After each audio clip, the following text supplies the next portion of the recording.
Retorted after the war, the race. The history books, they tell of their defeat in 45. They all came out of the woodwork on the day the Nazi died. They say the prisoner of Spandau was a symbol of defeat. Whilst Hess remained in prison, then the fascists they would beat. So the promise of an Aryan world would never materialize. So why did they all come out of the woodwork on the day the Nazi died? The world is riddled with maggots. The maggots are getting fat. They're making a tasty meal of all the bosses and bureaucrats. They're taking over the boardrooms and they're fat and full of pride. And they all came out of the woodwork on the day the Nazi died. So if you meet with these historians, I'll tell you what to say. Tell them that the Nazis never really went away. They're out there burning houses down and peddling racist lies. And we'll never rest again until every Nazi dies.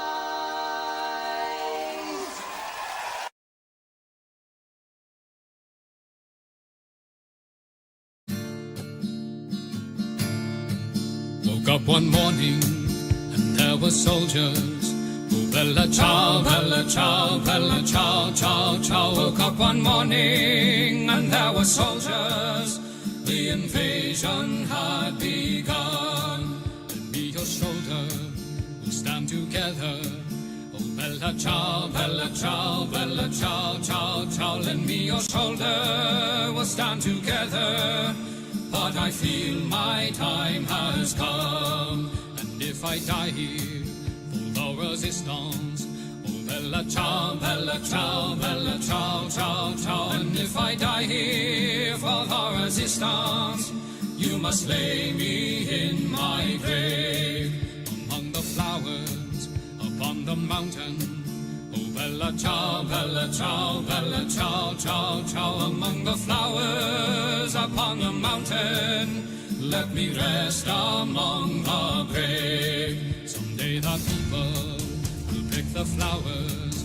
Oh bella ciao, bella ciao, bella ciao, ciao, ciao. Someday the people will pick the flowers, and they will remember my name. This is the flower of the resistance. Oh bella ciao, bella ciao, bella ciao, ciao, ciao. This is the flower of the resistance, and those who died for liberty. This is the flower of the resistance.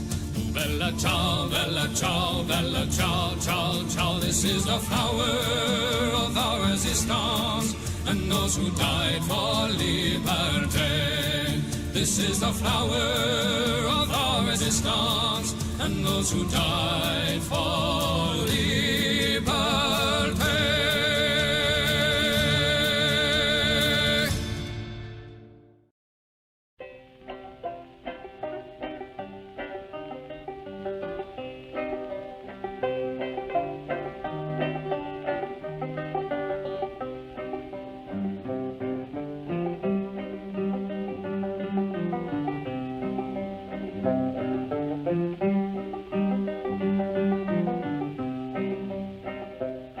Come all of you good workers, good news to you I'll tell, of how the good old Union has come in here to dwell. Which side are you on? Which side are you on? My daddy was a miner and I'm a miner's son, and I'll stick with the Union till every battle's won. Which side are you on? Which side are you on? They say in Harlan County there are no neutrals there. You'll either be a Union man or a thug for J.H. Blair. Which side are you on? Which side are you on? Oh, workers, can you stand it? Oh, tell me how you can. Will you be a lousy scab or will you be a man? Which side are you on? Which side are you Don't scab for the bosses, don't listen to their lies. Us poor folks haven't got a chance unless we organize. Which side are you on? Which side are you on? Which side are you on? Which side are you on?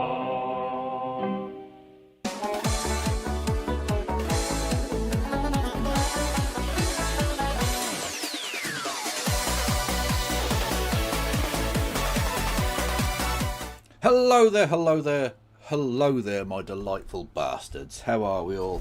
I am alive. I am, I promise. This isn't recorded. That wouldn't make any sense. Beep boop. How are we all? Anyway, apologies, I've been a little bit absent without leave over the course of time. Just bear with me, I guess. Anyway.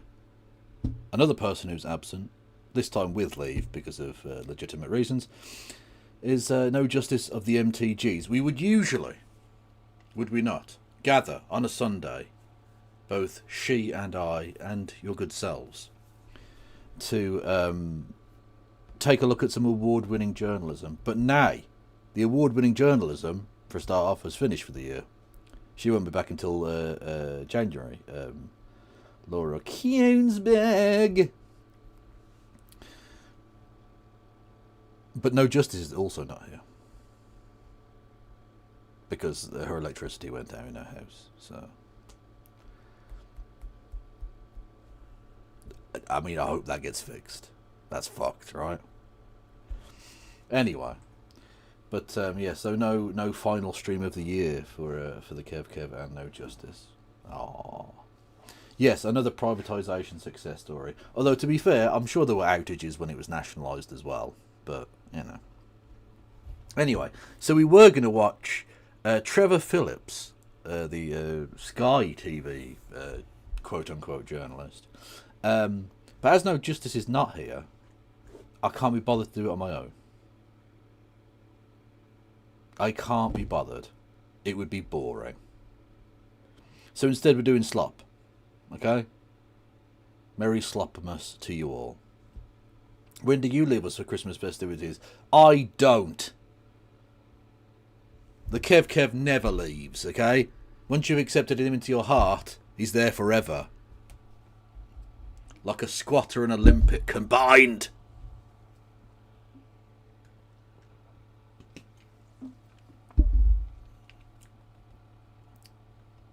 Anyway. If you wanted to help me out, dear Chatterinos, in this season of giving, and I'm definitely a Christian, so this definitely counts. You can what can you do? You can hit the follow button. You can subscribe. You can subscribe to Prime. You can punch the microphone like a cunt again, Logan. What the fuck is wrong with you? You can subscribe. You can subscribe with Amazon Prime. You can give subs to the community and punch the microphone again. Okay, it's clearly too close. There we go. Let's move that out of the fucking way. Gobshite.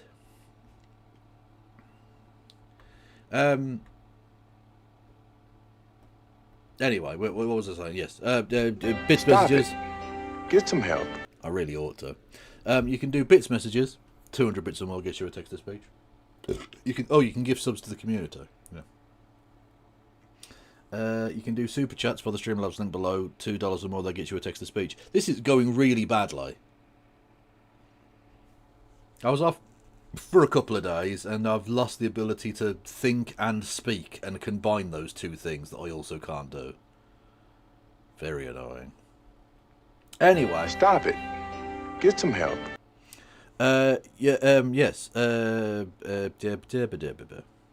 I've got a Patreon and PayPal you can help me out on, either monthly or, a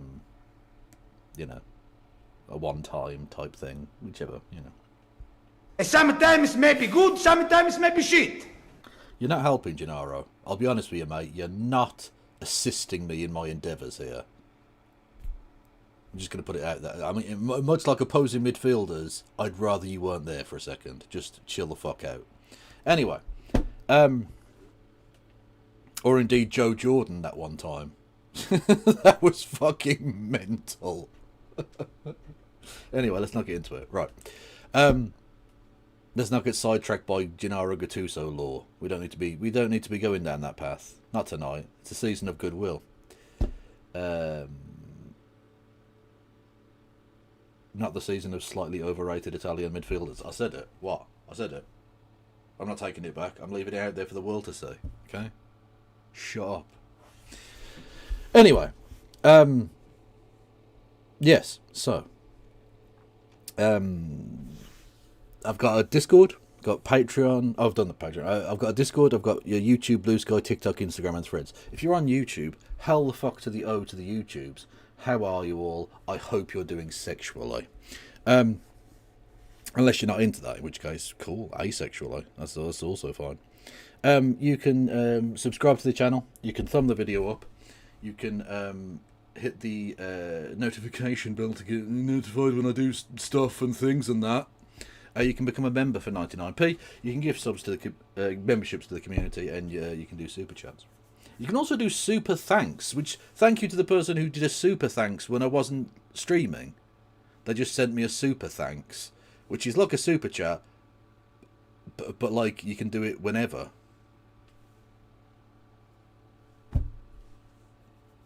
I don't know. It's a thing that happened, and I was like, oh, that's cool. Thank you. It was like a little ninja generosity. When you least expect it.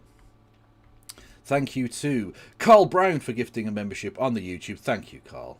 Much love to you, my friend. Thank you to Marcel Paul, my delightful Frenchman. Good news. After all this year, we thought we might have budget issues in France, but apparently we actually have loads of money since Macron just announced we're getting a new aircraft carrier. This little trick. We've learned this here as well. By the way, 69%. Nice. When it comes to war, the magic money tree tends to arrive. The magic money tree sprouts forth when the military are interested. Fun times. Not for like schools or hospitals or anything. Just war. Always war. Thank you, Maranaka, for resubscribing. Much fucking love to you. Thank you, Phil Decker, for Biddy Bits, and thank you, the Cunning Linguist, for Biddy Bits. Much love. What is this? The Metatron is now calling the UK the Caliphate. Well, of course he is. He's a far right Sometimes maybe good, sometimes maybe shit. He's a far right lunatic. The mic had it coming. That is true. Well, look, when I say I rock the mic, I mean it in more than one way. Just saying. Anyway, talking of people being punched, that's actually a ridiculously good segue. Okay, cool.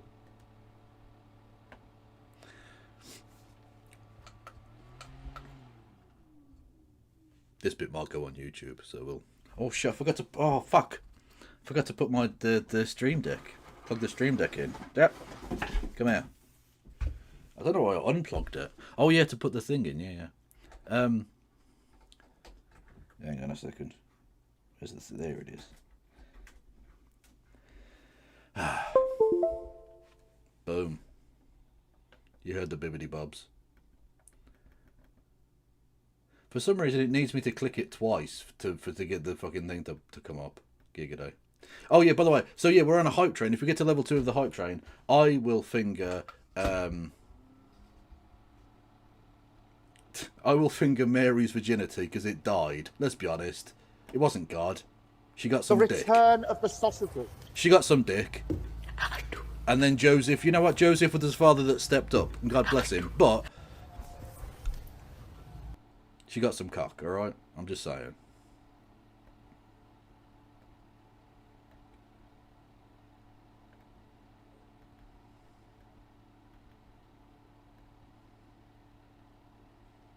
Although maybe in light of the Epstein files, best avoided as a topic, given that she was 13, but you know. Thank you, Swirly Curly. Much love. Much love. Mary also probably didn't exist. Well, I think a lot of those characters didn't exist. A bunch of fascist slags. Fuck yes. Is Joseph the first cuck? Well, he's the first noted cuck, I think. Yeah.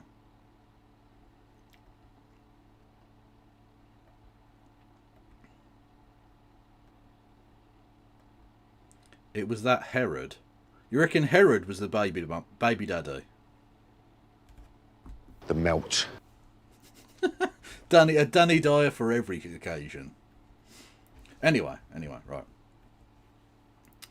Thank you, Dingus, for your 5 streams. Sometimes it may be good, sometimes it may be shit. Okay, we're definitely... Shut the fuck up, Gennaro Gattuso, before I knock you the fuck out, you fucking hairy prick. Honestly, come at me. Come at me, bro. Come on, swing. I'll give you the first fucking shot. Mug. Anyway. Thank you, Andrina, with 5 memberships on the YouTubers. Much love to you. Anyway, we're doing a thing now, okay? We're doing a thing. Epic dub. Talking of Nigel Farage, one of Nigel Farage's friends appears in this.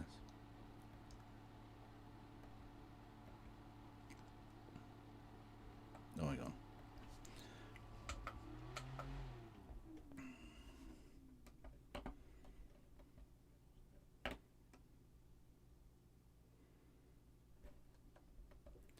Hang on, just setting up my thing. Please work. There you go. Right.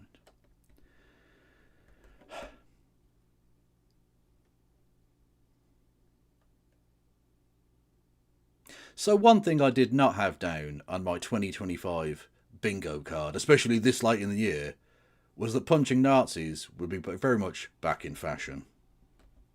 Humanity has just witnessed the biggest and most shameful fraud check in the history of combat sports. Andrew Tate, a man who swore he was a top-level legendary kickboxer, stepped into a fight against a clumsy YouTuber and was shamelessly beaten and humiliated.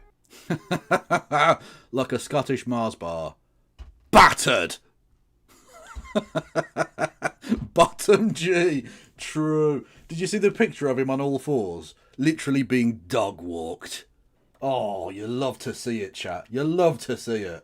Yes, this man completely outclassed Andrew Tate with no chance whatsoever. I already made a video on this channel explaining that Andrew's entire career, and the way he talks about it, is nothing but a complete lie. A lie he fed to naive fans. And the fight against Chase Demore showed how things really are. Even before the fight, during the stare down, Tate... You fucking flinch. You can't flinch. That's the one thing you can't be doing, is flinching. Look, you can overreact and swing. Like, that's not ideal, but like you restore, you know, you keep some semblance of yourself. You can't be flinching. You can't be getting deked out like that. Come on now. Poor form. Does he have the actual picture of him on all fours? Because it was very funny. Hang on. We don't need all of this. Just show me the fight.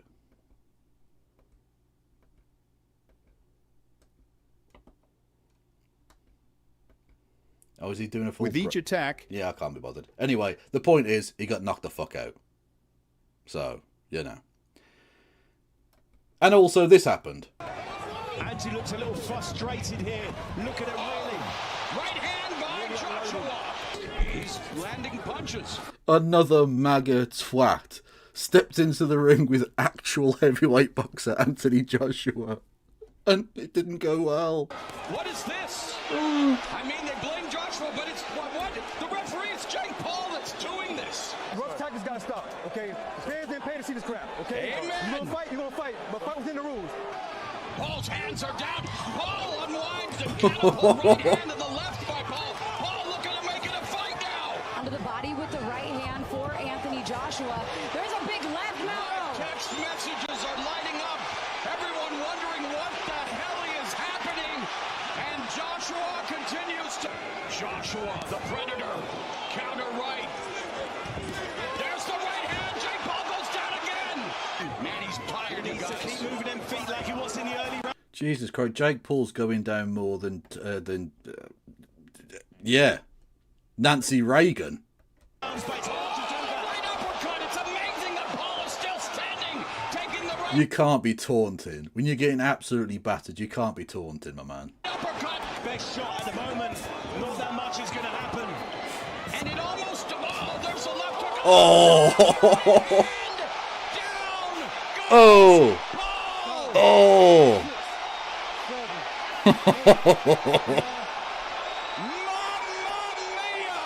You know, I give... That's, you can literally see the moment it breaks his soul. You know, I give Jake Paul credit for stepping in there in the first place, going... I don't. You're a fucking lunatic. You're a twat. You're a fucking... You're a joke YouTuber. You're a farce, and you stepped into the ring with a heavyweight boxer, and he knocked you the fuck out. Obviously. It's like getting into the lion enclosure, and then being like, oh, he got eaten by a lion. Of course he fucking got eaten by a lion. He doesn't have the defensive capabilities to take on a lion. 6 rounds. All those people that says if this doesn't get past the first round, it's a loss for Anthony Joshua. Oh, rocked. Joshua, he did what he was supposed to do, but we also give a little due credit now to Jake Paul. Oh. I'm not giving him any credit. Fuck that guy. And you know what's even funnier? He's a MAGA melter, so who gives a fuck, right?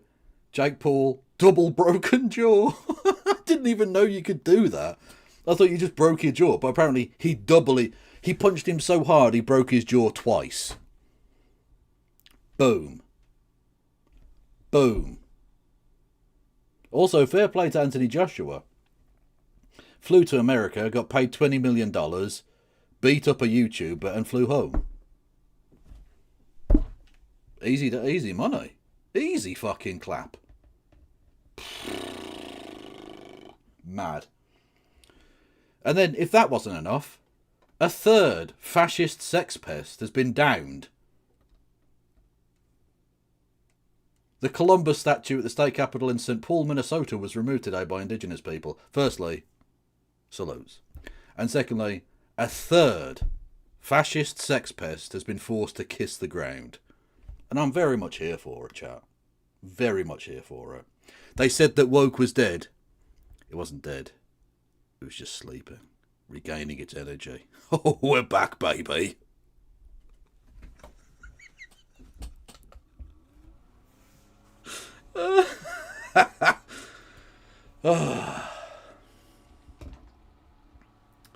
I enjoyed that.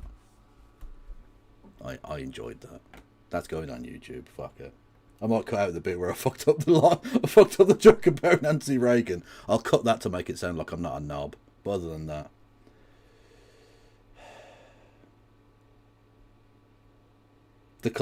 Of whom is that? Christopher Columbus. The Columbus statue. So it's Christopher Columbus.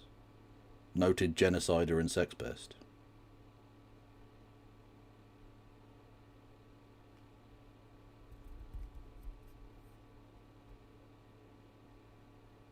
No, not the film director. No, that's a different person. I don't know about his human rights record, if I'm honest. Interesting fact that I learnt today. Did you know that Big Chungus is older than Israel? Literally true, by the way. The fat Bugs Bunny appeared in a cartoon 84 years ago. Obviously, it wasn't called Big Chungus. That's the internet has memed that. But the actual character is 84 years old today, which means it's literally older than Israel. Technically, Adolf Hitler might have seen Big Chungus. That's actually possible. Not likely. I don't know where he'd get the film from, but he was alive to have seen it, potentially. Which is a bit fucking mental when you think about it.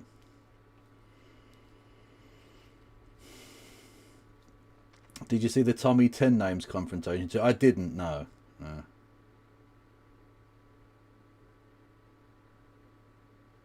I did not.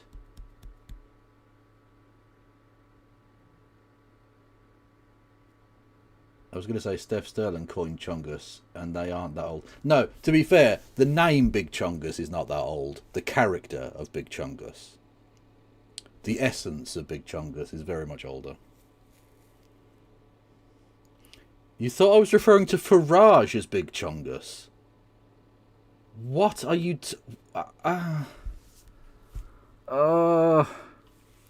Did you see Mike Lindell is running for governor of Minnesota? I hope he loses big. Yeah, cool.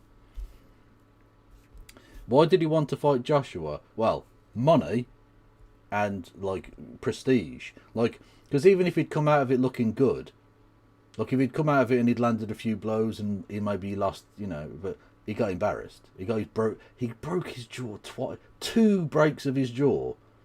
He punched him so hard, he broke his jaw and then broke his jaw again. I think that's how it works. I don't fucking know. Unbelievable.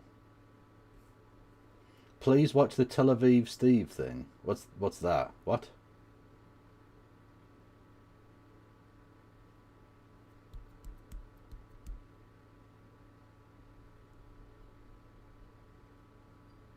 Oh, someone said made Farage say Big Chungus. Okay, I see the connection you're drawing there, but no, I'm not referring to Nigel Farage. Just for avoidance of any future doubt, at no point am I ever referring to Nigel Farage as Big Chungus. Okay? This video is sponsored. Shut up. Anyway. One of the people we just saw there getting their fucking jaw absolutely smashed off was one Andrew Tate, the sex pest, the one that's on house arrest in Romania and will be going to jail forever. Anyway, Adam something, who is an interesting content creator we've watched bits of before, has put together this. The left created Andrew Tate, brackets, by ignoring young men, close brackets.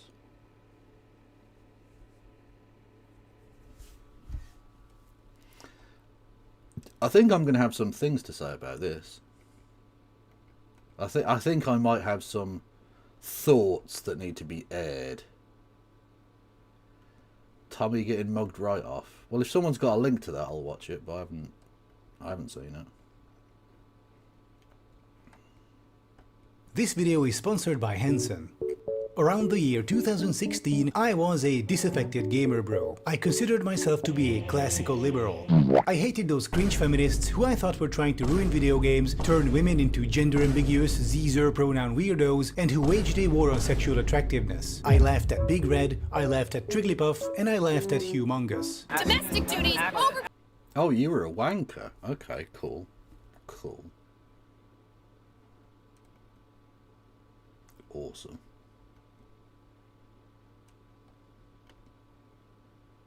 Vote in the poll. Replace Columbus Day with Columbo Day. Oh, absolutely. Yeah. My wife loves you. Have I told you my Columbo theory? Have I told you my headcanon for Columbo? Is that his wife's dead. And he can't deal with it.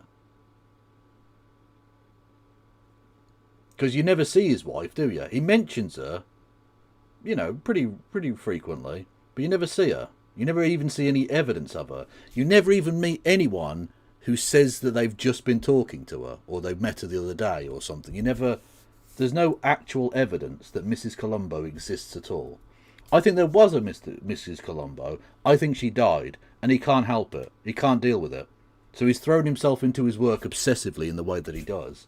And that's why he's never got any clean clothes as well, because he never learned. Old school gents, the wife was supposed to do that shit, right? So I reckon she's dead. It's not that deep. It is that deep. It is that deep. It is. Yeah. They can try and write a Mrs. Columbo, but that's obviously wrong because she's dead. So, game over.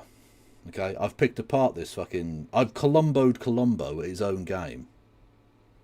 I've reverse Columboed which is definitely something on Urban Dictionary, I'm sure.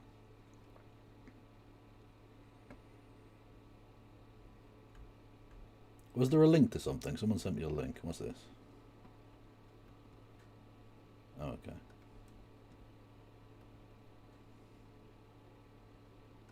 This is Joe Pugh for IFL TV. We're out here in Dubai ahead of Andrew Tate versus Chase the Moore. Delighted to be joined by Mr. Tommy Robinson, a face I wasn't expecting to see here today. I know, everyone looks at me like that. Yeah, especially if you've got no money, eh, Tommy 10 Names? If you're not able to make payment, we just have to continue with enforcement and look at any assets that you have to seize. That's fine. I don't have any assets. That's the thing. I have nothing. Yeah, so, yes, I understand you're telling us that, but we have to have proof. But somehow he's managed to bring... I'm not having a go at Colombo. I love Colombo.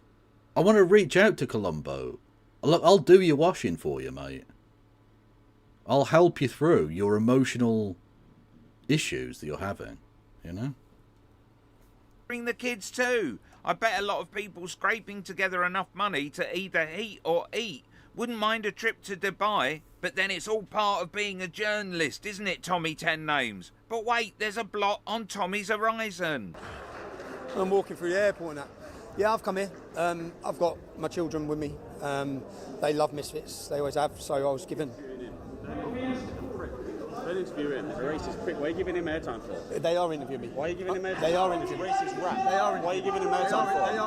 They are interviewing me. He's a racist rat. Who's this lad? Do we know who this person is? Does it say in the... No description, okay. He hates Muslims, was in a Muslim country. Where that one at? This is pro boxer Ty Mitchell, about to confront Tommy Robinson on his anti-Muslim rhetoric. Notice Tommy doesn't give Ty a chance to give examples. Don't give him no airtime. You hate Muslims like us. Why are you here? Why are you in this country? You hate Muslims. I'm here under invite, actually. You hate Muslims, so why are you in a Muslim country for? You're a little rat. Yeah, good one. Uneducated little... You're a little rat. You're uneducated. You're uneducated. Prick. See how he backs down, absolutely mugged off, because there's a boxer in his face. All of a sudden, yeah, he don't want that smoke. So I mean, ironically, if anything, this shows that he is smarter than Jake Paul, because Jake Paul is not a boxer who decided to fight a boxer. Whereas at least Tommy 10 Names is smart enough to go, I'm going to get fucking knocked out here. I'm going to get my tiny jaw broken 3 times, probably. So, you know, best do a runner. Like the brave warrior that he is. He's definitely going to save us from the incoming hordes. The Muslimic infidels, I'm sure. I'll finish my interview. Idiot. No point in no interview. Don't give him no time. The racist rat bastard. He hates Muslims, was in a Muslim country. Where that one at? How does that work? Do you know how many Muslims I know? That makes Do you know how many Muslims I... Well, that's so Partridge. What? You've got 100... Well, I've got 104 Muslim friends. He's just even more racist Partridge. I don't like terrorism. I don't like jihadists. Neither do Muslims. Stand up against me. I do stand up against them. Yeah, I do. Why don't you stand up against the groom gangs that are white? I've only ever seen you stand up against... I'm from Derby, England. Yeah.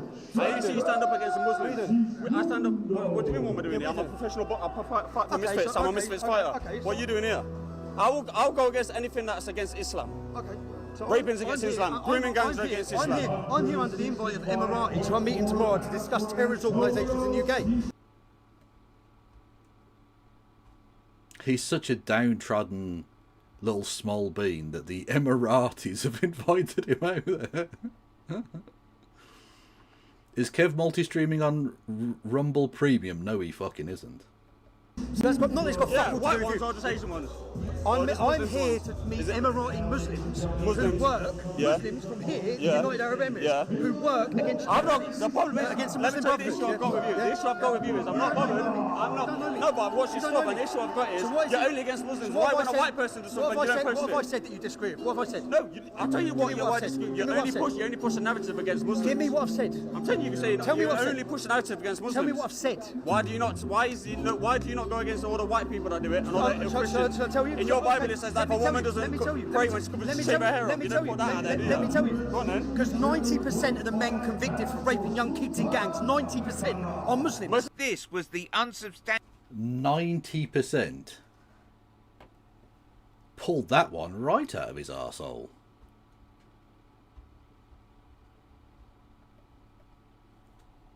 You are coping and seething. He's lying, chat, by the way. My source is that I made it the fuck up. Yeah. Oh, thank you, Jacob WR. Very generous. Happy Christmas to you too, my friend. I will suck you dry. Substantiated claim that got him kicked off of Twitter. I'd like to see where he got those figures from. And yes, the question is, why isn't he bothered about white nonces? But then, when he... Well, because they're half of his audience. Who do you think's keeping him in fucking coke and foreign holidays? It's white nonces. You joking? was leader of the EDL, Tommy turned a blind eye to the fact members of his team were sexually exploiting and abusing children. Is it that racist outrage is good for the pocket? The nonsense look like you, though. That's not my fault. Most of the nonsense look like you. I'm giving you a fact. Most of the nonsense look like you. Gotta be honest, like being like a heavyweight boxer or whatever, right?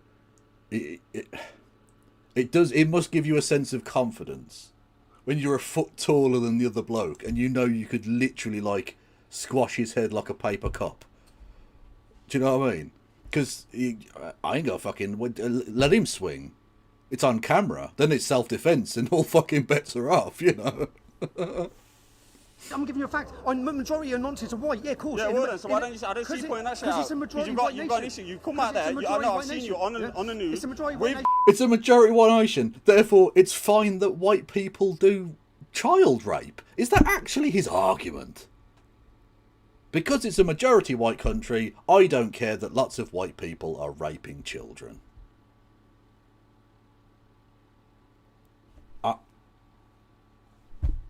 There you go. Straight from the tiny horse's mouth. It's something I've always known about him, that he didn't care about white people nonsense it. Because again, you know, all of his supporters are that way. Andrew Tate included, of course. Although he's not white, but you get the idea.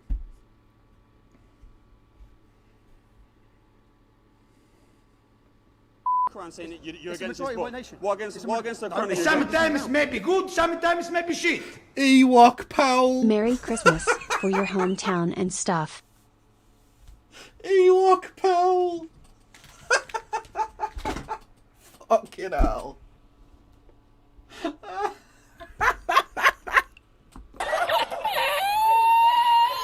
That's fucking good, man.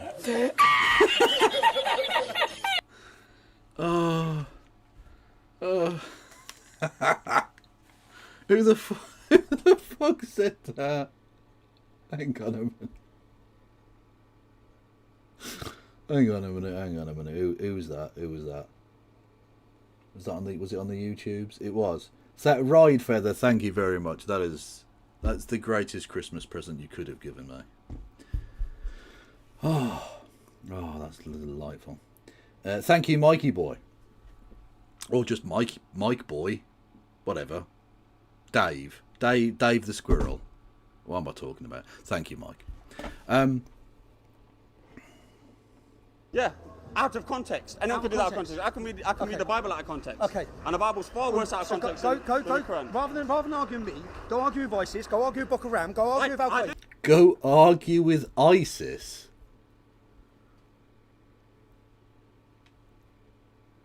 You realise, by the way, that you're basically white ISIS, though, right?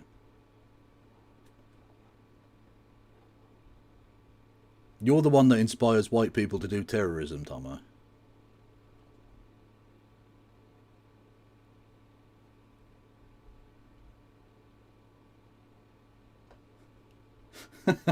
Oh, God almighty.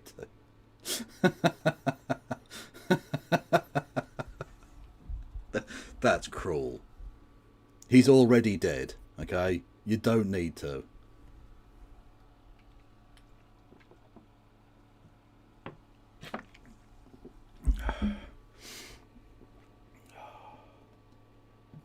So why don't you go? Why don't you go argue with all the paedophiles in the churches? Okay, Why don't you go? do you believe in free speech? Yeah. Why is your free speech only against Muslims? I'm not talking about Muslims. No, you're you open. no, I'm on about that's what you're known for. Because I've got an opinion. You're a racist, I'm allowed big my little opinion. prick and I want you around here. What's racist got to do? What's racist got to do? Come back to where you come from. Yeah, No. what are you doing? Who are you pushing? No. Who are you pushing? Fanny. I mean, who are you pushing? You fanny? Did he really just call him a fanny?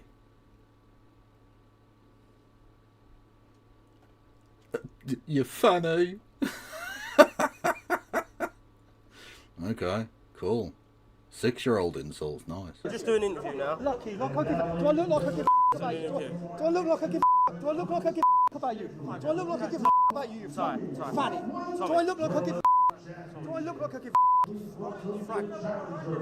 Do I look like I care? Shut up, you mum. Go. Wait, now we're finished our interview. Click here for some more Tommy 10 night. Sometimes may be good, sometimes may be shit. Now, Tommy's always shit. Thanks for your contribution to the universe, Kev. Have a good crimbo. Thank you, although I do have to bulk at the word crimbo. The only acceptable use of crimbo was in the song Happy Crimbo Selector by the Bo Selector crew, which was, oh my good lord. Fully to scale.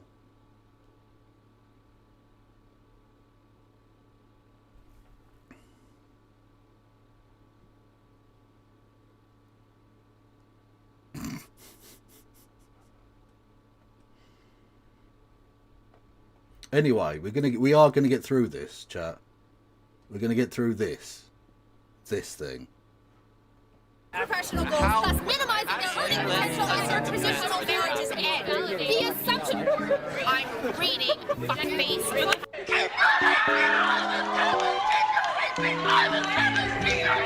You want my name? Yeah, sure. It's humongous. Okay. Humongous what? He said humongous. Yeah. This person just sexually harassed me. Yes, yeah, that's right. Fast forward to 2025, and most of those classical liberal types I used to listen to have become white nationalists. I, on the other hand, have chosen a different path and became dark woke. What does that entail? Well, I'm a progressive. I am pro-LGBT, I am pro-feminism, and I laugh at Big Red, I laugh at Triglipuff, and I laugh at Humongous. Are you gonna do anything about how he sexually harassed me? Why? Because they are completely ridiculous. Adam, you're being problematic? Shut up. If you don't want people laughing at you, stop acting like a fool in front of camera.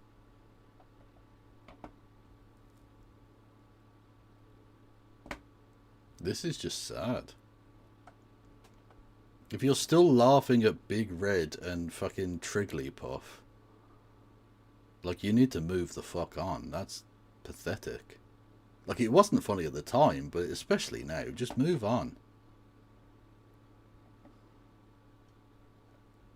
At highly publicized events, especially if there is a whole ecosystem of people out there who are savvy at making memes and have a hate boner for you, and are just waiting to clip you. Case in point, if Big Red had said the exact same things that she did, but in a friendly and agreeable tone, she would never have become the mascot of an anti-feminist online hate movement. So anyway, I gradually broke off from the alt-right over time, but the area of my life where I took the longest to do so was dating. See, I wanted to date women, but how do I do it? It was a mystery to me. By that time, I was more often in a relationship than single, but when I got a girlfriend, it kinda just happened.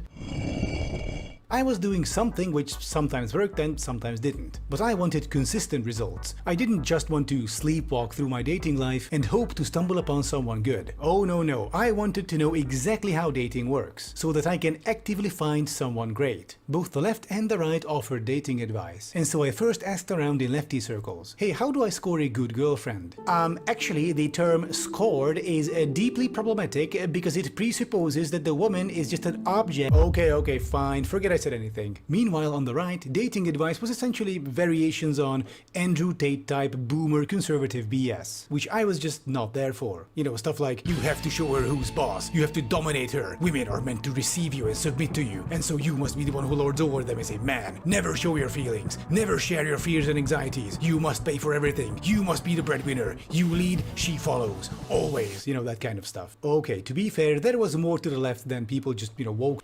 Jesus fucking Christ.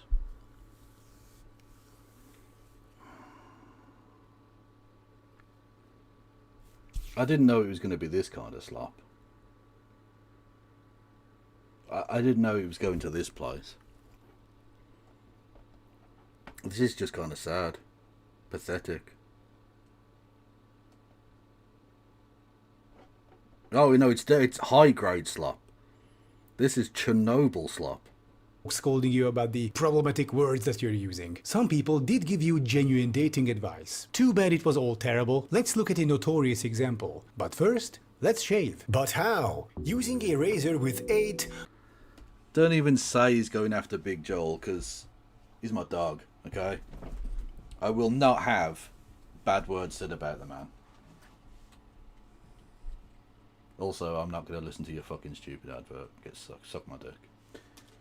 So, leftist dating advice. Yeah, check this out. So a lonely teenage boy wanting a girlfriend goes to the left and asks, hello, Mr. Person on the left, how could I get that hot girl over there to become my girlfriend? And Big Joel, fellow leftist YouTuber, will now give him some advice. I don't really think that self-help online advice is all that helpful to people because I think you already know all the advice that anybody on the internet could possibly tell you. Young men, do things that are good, in your opinion. Do things that you think are good. I don't imagine that Like, you can mock that as being, like, overly simplistic, but that's just a boiled down version of Jordan Peterson's entire post-academic career. It's just telling men, do good stuff. Clean your room. Sit up straight. You know, just basic shit. That's basically what self-help mostly is.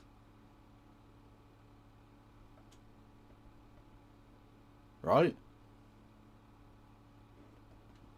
I have a better answer for what those things are than you do. You know yourself, but of course you know what those things are. This video is not my way of saying that all advice on the internet is bad and that the people who are Big Joel responded. Yeah, link. Giving it are all grifting you and that there's no place for it. I don't believe that. I just think it's an extremely small part of a network with things that are vastly, vastly more important than it. The amount of impact that some guy on the internet will have on your life when they give you advice on how to get motivated or whatever is, I think, fairly small in the grand scheme of things, and that's my point. Wow. I'm sorry. I like Big Joel, I like his videos, but this type of stuff does not help anyone. It's like your house is on fire and you're locked inside with a fire extinguisher and you're like, oh shit, what do I do? How do I use this thing? And Joel is like, I think you should first consider that the fire is just a natural exothermic reaction which will go out at some point. The fire will stop at some point. So I wouldn't really worry about this long term. I think you should look inside and figure. Is that remotely what he's saying? Because, look, getting a girlfriend is not the same as not burning to death in a house fire. One of those things is much more immediate, and you need specific technical advice on how to escape that situation. And women aren't like fires. This is fucking... it's not even 5 head, this is 10 head stuff.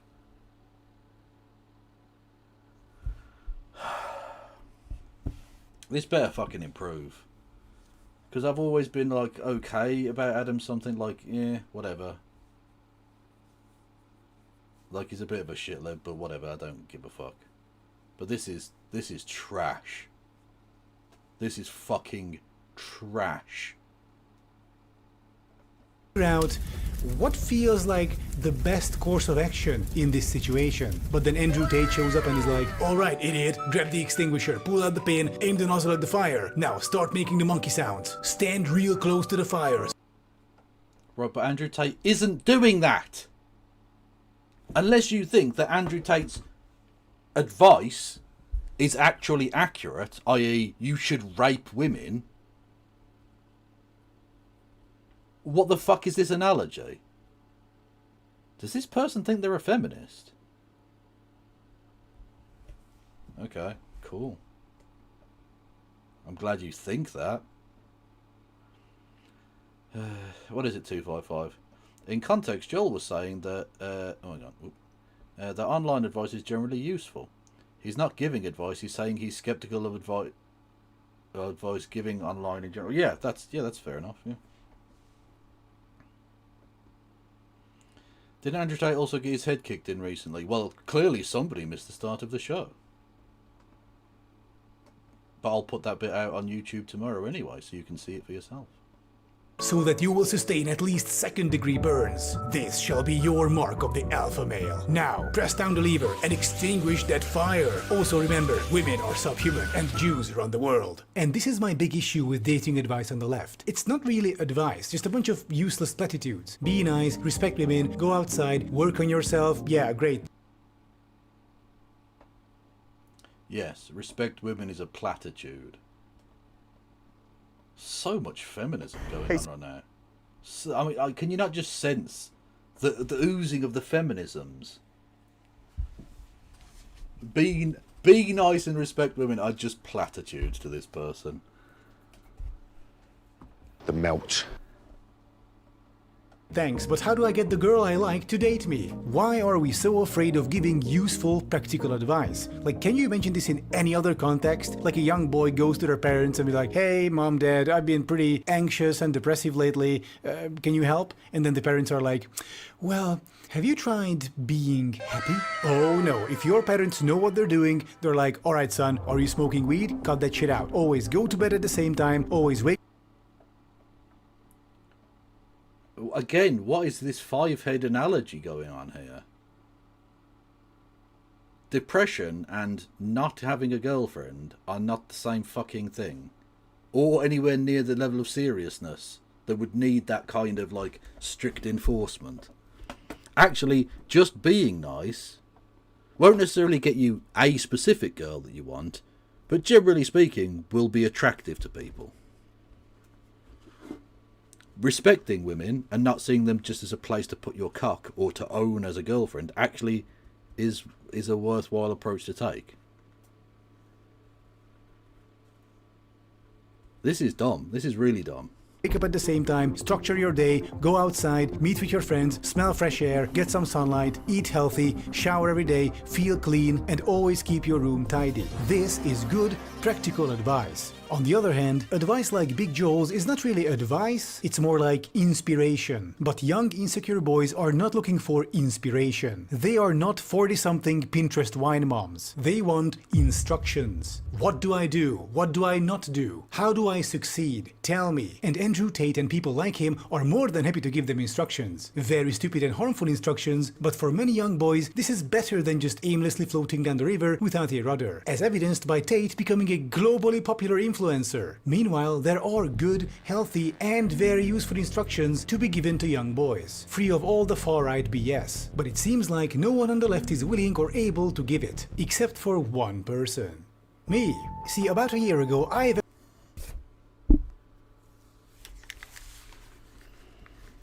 was waiting for this bit. I was waiting for I have all the answers. Okay, tell us.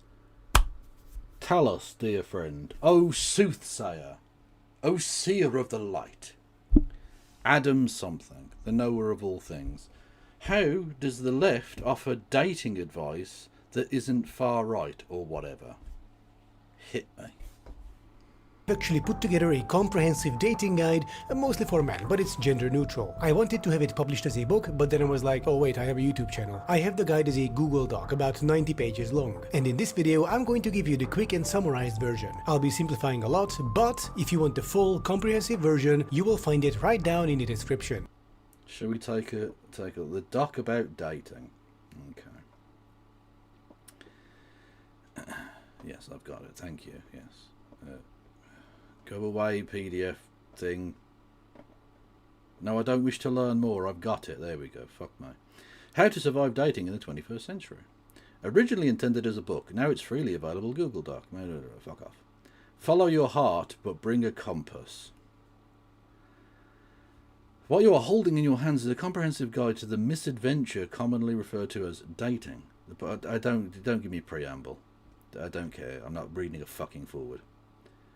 Before you start, let's consider what you're up against. The whole dating process can be very roughly boiled down to the following parts.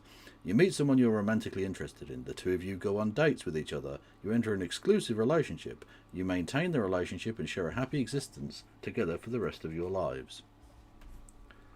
Okay, that's not most people's experience, but okay. My goal is to analyse each of the above parts in detail, logically breaking down on gender equality and spiteful guys. While the document is for everyone, we have to recognise that in dating, guys struggle a lot more with meeting women than vice versa. This has been the case for a long time. Most of the time, I think. And will remain so for the foreseeable future. This is not to say women don't face problems in dating. They do. Only different types, like being murdered. Or raped.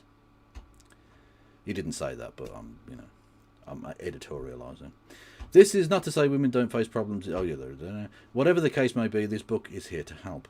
Back in the day, most guys were able to find a partner simply because for women there was practically no other option. In the US, for example, banks, blah blah blah blah blah. Romantic feelings are conditional, meaning if you do things that turn the other person off, they will like you less. If you do things that turn them on, they will like you more. This is very complicated. How is this not platitudinous?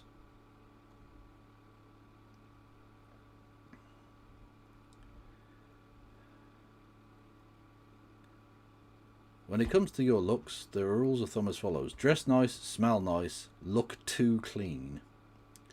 Shave, trim your facial hair if you have to, get wrecked. Wash your hair and get a haircut if needed, ditto. Cut and clean your nails properly, suck my dick. Dress in simple but elegant clothes you feel comfortable in. Already checked that one off. Is there anything particularly interesting? Politeness? This one is self-explanatory, I hope. Don't be rude. Be aware of basic manners. But so you're just doing the be nice thing. How is this different?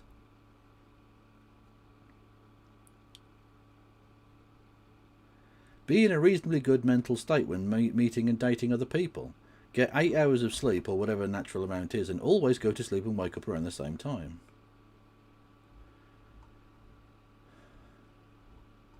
How many fucking pages are there? 93. I'm not going through. That's bollocks. Yeah. No, I don't care. It is completely free. I am not asking you for any money. Just go and read it. I hope it will be helpful to you. Oh, and support me on Patreon if you want to. Also, author's note, if I sound funny from this point on, that's because I got COVID halfway through the recording. So, there's that. So, alright, dating. Do you find much differences in expectations when either men or women? What they expect of me, seamstress. Either dating men or women, I mean to say. Well, this is the thing, I don't really date men. I erotically interact with men. But I don't really want to be in a relationship with a dude. They're smelly. They're a bit gross. But generally speaking, the thing I've really noticed... Like, I always knew that men were quite pushy. But until you're on like the receiving end of that, you don't realise quite how pushy. Like, really fucking aggressive at times. But thankfully, I'm, you know, a relatively tall, well-built lad, so I can defend myself. Whereas, I imagine like a 5 nothing skinny woman. That must be fucking terrifying, actually, because realistically, there's not a lot you can do physically outside of, you know, the usual defensive methods like pepper spray or whatever. But yeah, it's pretty gross. How does it work? How do you get a girlfriend?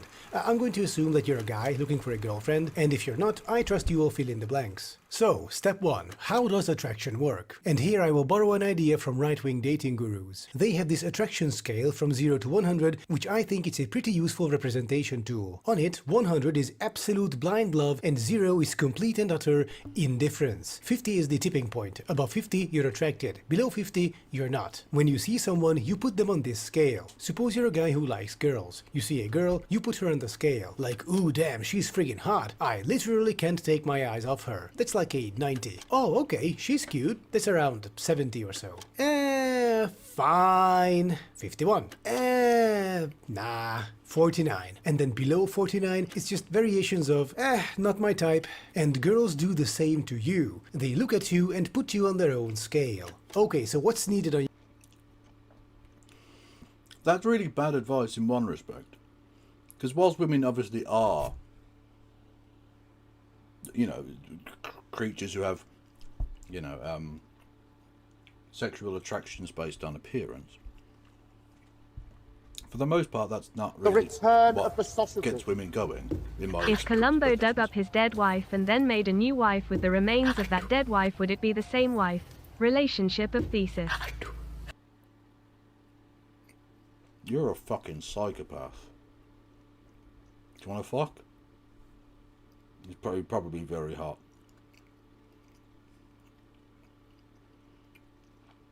Maybe. I don't fucking know. Thank you, Dingus, you mental case. Yeah. Women's attraction mostly is not physical. That's not to say there aren't some women for whom it's a much larger proportion of the sexual drive. But, like, I had a woman once who said she didn't really give a fuck about what a man looked like at all. It was how they acted. It was their personality. And trust me, as an ugly fat cunt, I know you can laugh a girl's pants off. You absolutely can. I've done it loads of fucking times. It's brilliant. Men are hoes. You don't even give a fuck. If you're a gay dude, go to a gay bar. You will get some cock. Like, it's literally just a barrel of cocks. And you fall in there and you get all of the cock you want. That's the way that generally tends to work. But with women, it's very different. I can't speak for lesbians. They're in, you know, a different breed, so to speak. But yeah, in terms of straight relationships or whatever, women want a personality. They want someone who isn't a fucking lunatic. They want someone they can feel safe around. Someone who might even protect them a little bit. That sort of thing. So you can be a fat ugly munter. Like, trust me. Hello. And get laid. Actually being nice and respecting women is actually a good thing.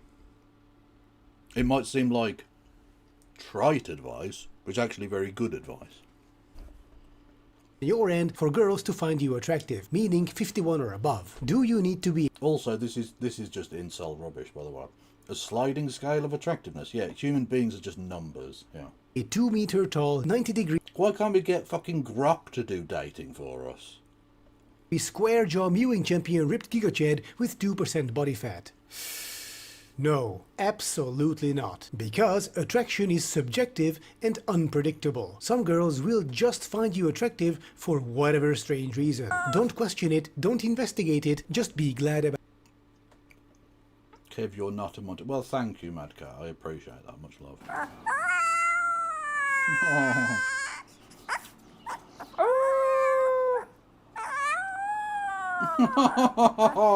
Oh. Oh, that's so cute. I might actually die. It's either that cuteness or the cholesterol. One of the two. About it. As long as you look healthy, look clean, and dress okay, some girls will find you physically attractive. And that is all you need to start. The girl doesn't need to be crazy about you from the start. If you just make it with 51, so barely passing her bar, that's good enough. Conversely, if she only barely passes her bar. This is just incel shit. How is this not just the same shit? You're not doing leftist dating advice, you're just doing Andrew Tate minus the rapey bit. This isn't better. This is your bar, that's also good enough. If a girl is a 51 for you, but then on dates she turns out to be the coolest person ever, you'll be in love with her before you know it. Likewise, if you are just a 51 for her, but you do things right and she likes your vibes, she will also be in love with you soon enough. So don't worry, as long as you both pace each other's bar, have at it. So you go and meet girls, and so out of 10 girls, maybe 3 will find you attractive, so for that— Oh, this is just fucking incel rubbish.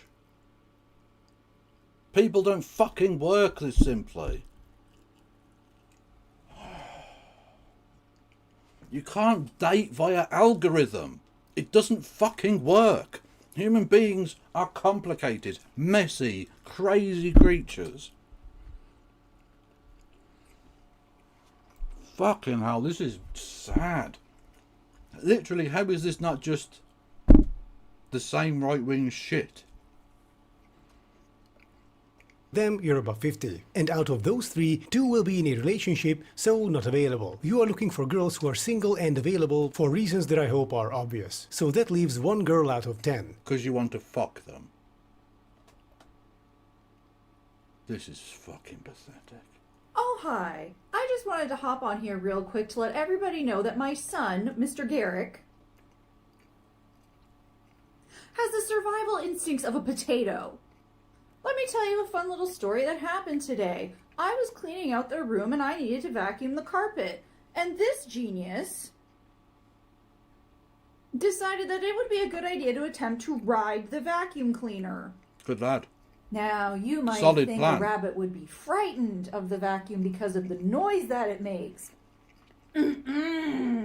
He thinks he's a cowboy and that the vacuum is a wild stallion that he can tame.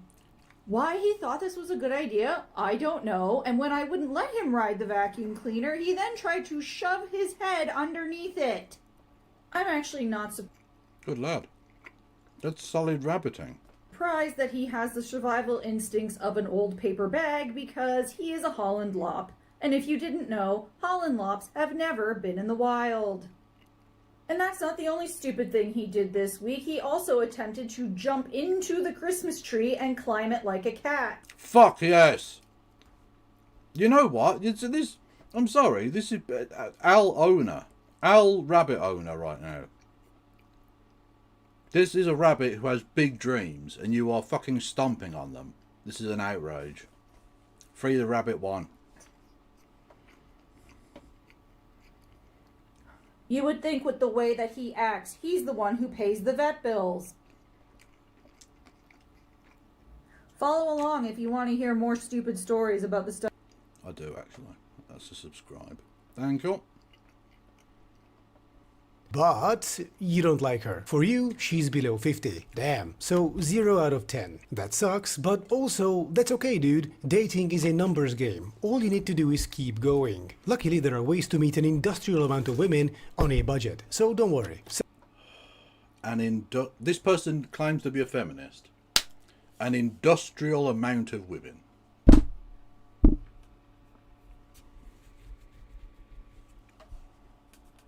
An industrial amount of women. This is just Andrew Tate. This is just Andrew Tate. So, meeting girls. If you want to meet girls, you can do it in real life or online. If you do it in person, you just walk up to them and strike up a conversation. Make sure to have something in common first. Attending the same event, doing the same thing, that sort of stuff. Simply make sure that in that situation, striking up a conversation is socially acceptable. So have a lighthearted conversation, and if you think it goes well, meaning she's engaged in it, not just yes or no answers, then you Ask for her phone number. Hey, it's been fun talking to you. What's your number? Then, once asking, you shut up. She either gives it to you or not. If not, she is not interested. If she does, she is likely interested. So why the phone? Because it's more intimate than texting or social media. Yet it is socially acceptable. You're gauging her interest here. Do you like me enough to bear the slight discomfort of giving you my number? But using the phone is like super scary. Yeah, shut up, dude. If my 85-year-old grandmother can use the phone without getting a heart attack, then so can your Zoomer ass. So I don't want to hear it. Once you get her number, say goodbye and leave. No lingering. It's awkward. And then, after waiting 4 to 5 days, you call her and invite her on a coffee date. A half an hour to hour get together in a safe, high-traffic, neutral place where each of you will have 1 or 2 coffees and try to feel each other out. Is this person giving me good vibes? Are they worthy of a longer, more expensive regular date at a restaurant? And who pays the bill? My rule of thumb? The person who invites. You can tell her that if she tries to pay her way. This is clean, simple, gender-neutral, and socially accepted. If she wants to pay, she can always invite you out. Also, why wait 4 to 5 days to call? Because every desperate loser calls her the day of or the next day.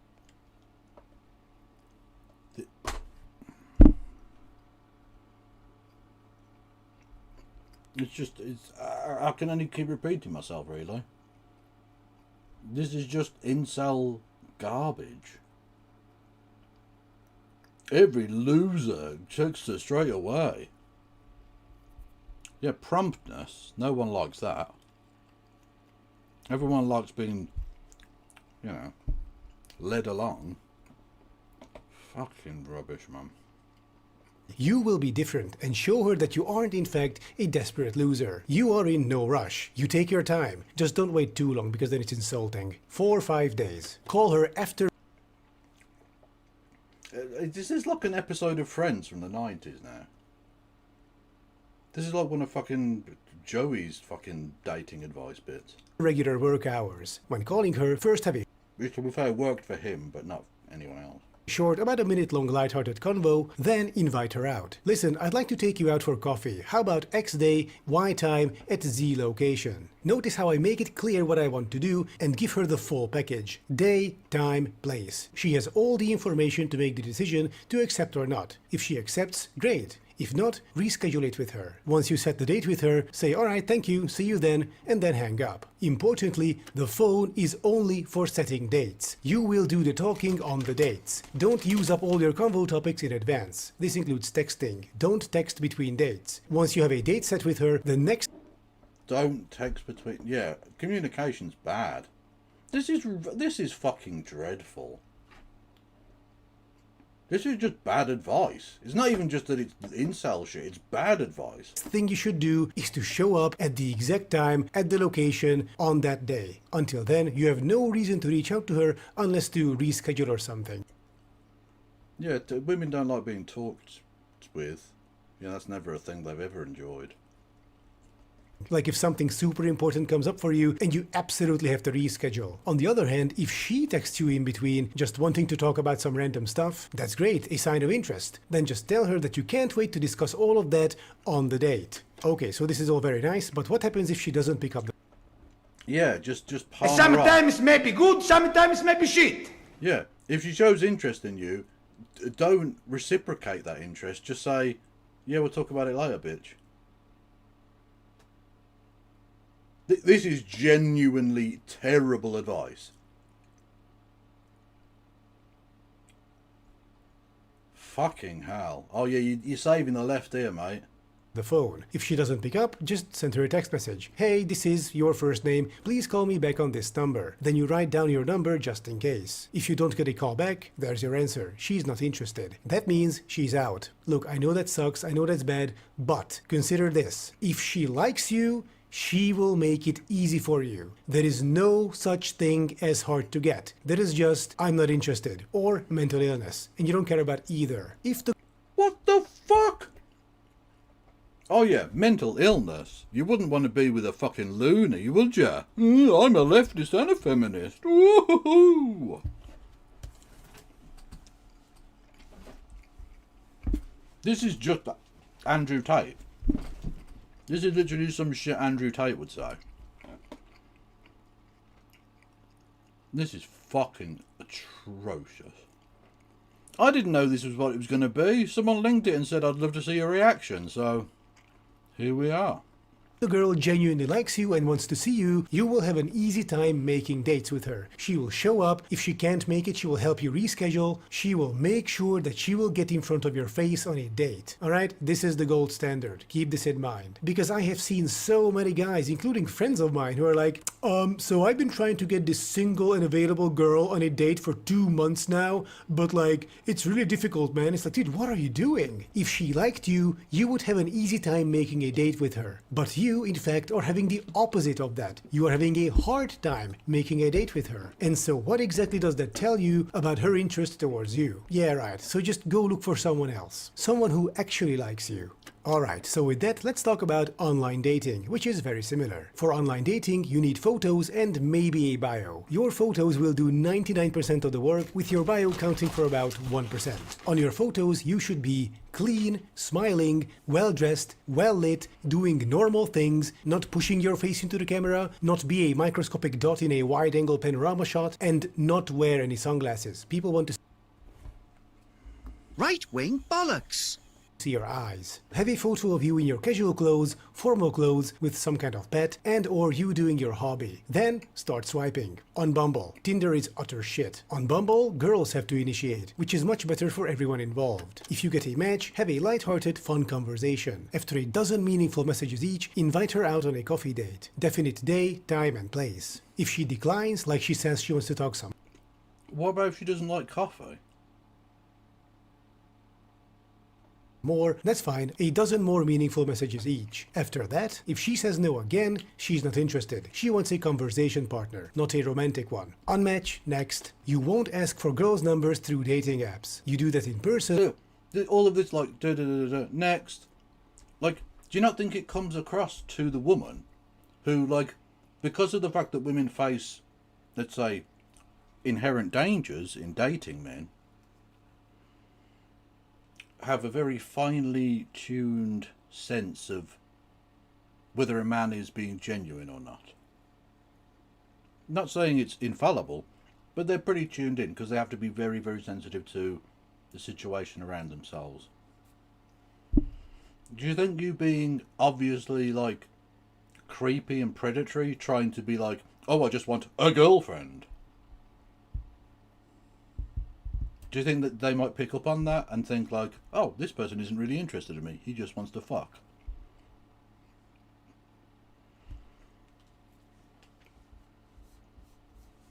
Maybe if you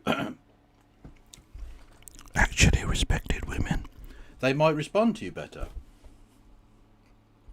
Just a thought. At the end of the coffee date if things went well. If they did not go well, like you weren't feeling it and or she turned out to be a huge idiot, no asking for numbers. Thanks for coming, it was fun. Goodbye. Unmatch, next. The coffee date will be your first stop almost always. There are some edge cases detailed in the document, link below. Oh, and at the end of the coffee date, you do not kiss. This is just a vibe check meetup. Don't get ahead of yourself. So after the coffee date, you have her number. The coffee date went well. She's cute. You both find each other pleasant. Nice. Wait 4 to 5 days, call her and ask... I'm sorry, if you're following this advice, no one's finding you pleasant. They might still be attracted to you, but you're not pleasant. You're a deeply unattractive person. her out on a regular date at a restaurant. Day, time, place given. Oh, and tell her in advance that you're going to eat. You don't want her to show up to dinner with a full stomach. Oh, and just a quick note, if during those 4 to 5 days of waiting, she reaches out to you for any reason in any way, that's great. You got incoming, use it to set up the next date. If she's coming at you, you don't wait, the 4 to 5 days rule goes out the window, you set the date. Alright, so on the date, you sit down, order food, and talk. Of course, this is all written about in great detail in the Google Doc. Do check it out below, don't sit down, order, talk. That's not really great advice for people who are socially anxious, is it, really? Just talk. It's natural. Everyone can just talk. No one ever clams up in difficult situations, right? This is literally your version of the... Have you thought about not being depressed? Oh, what's that? You find it difficult to initiate conversations with people and to sustain those conversations over a long time. Don't do that. Just talk. Just rely on this video. Now on dates, if both of you do things right, your feelings for each other will grow. Both of you will go up on the scale. If one of you screws up, that person goes down the scale for the other. Like you meet her and there isn't a scale. She's super cool and you like her a lot, but then she's like super rude to the waiters and it's like, oh well, that sucks. Now if you screw up too much, you risk going below 50, and that, I'm afraid, is a one-way ticket. Going below 50 means turning off the other person for good. There is no salvaging that. You're dead. Once the spell is broken, it's gone forever. Time to look for someone else and not screw up this time. Now what if she dates others beside you? It can happen and it's completely okay. And I recommend you do the same. It balances you out like crazy. And don't worry, those other guys are probably clueless. This is the problem of having video games become such a huge part of people's interactions, is that they start to view everything as a video game. There is no sliding scale where if you stay above 50 you get to stay in the relationship. That's not a thing. You don't level up. You don't gain relationship XP.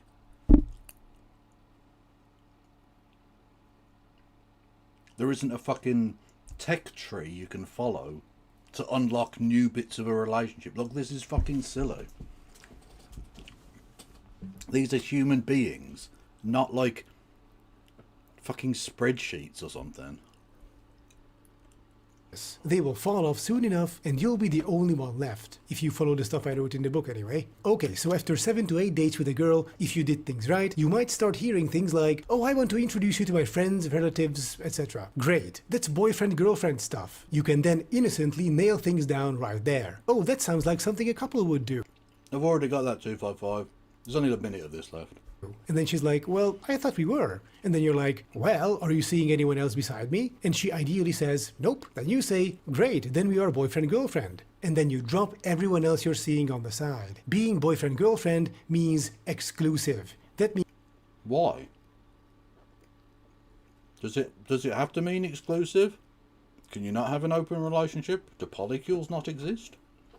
Means only one person, and you will expect the same from your partner. And with that, congratulations, you have a girlfriend, at long last. From this point, it all comes down to relationship maintenance, which I also detail in the Google Doc. So once again, for the 6th time or something, do check it out. Especially if you would like to yell at me over stuff I've said in this video. Go read the doc, see what I meant in detail. If you still disagree, then you are free not to apply what I told you. Alright? Cool, thanks. And so I hope...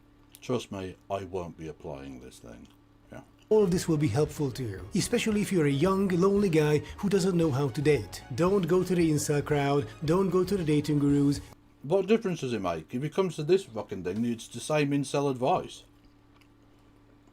It's less overtly misogynistic, but it went places. I am giving you everything you need for success, and I will never ask you for money for any of it. It's right there, for free, have fun, enjoy. And with that, thank you for watching, and do check out Henson, the No, I don't think I will. That was genuinely atrocious. But the person who was called out there, Big Joel, albeit on the Little Joel channel, which is like his secondary channel, have I doomed boys to Andrew Tate? A response to Adam something. Okay. Okay. Also, the premise of that video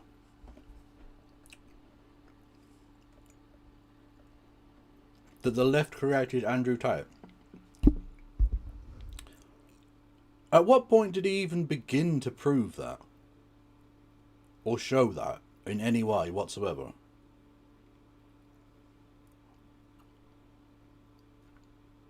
Did he go any way? Did he even start to make the argument there? He just asserted it and then everything flowed from there and it was just incel advice.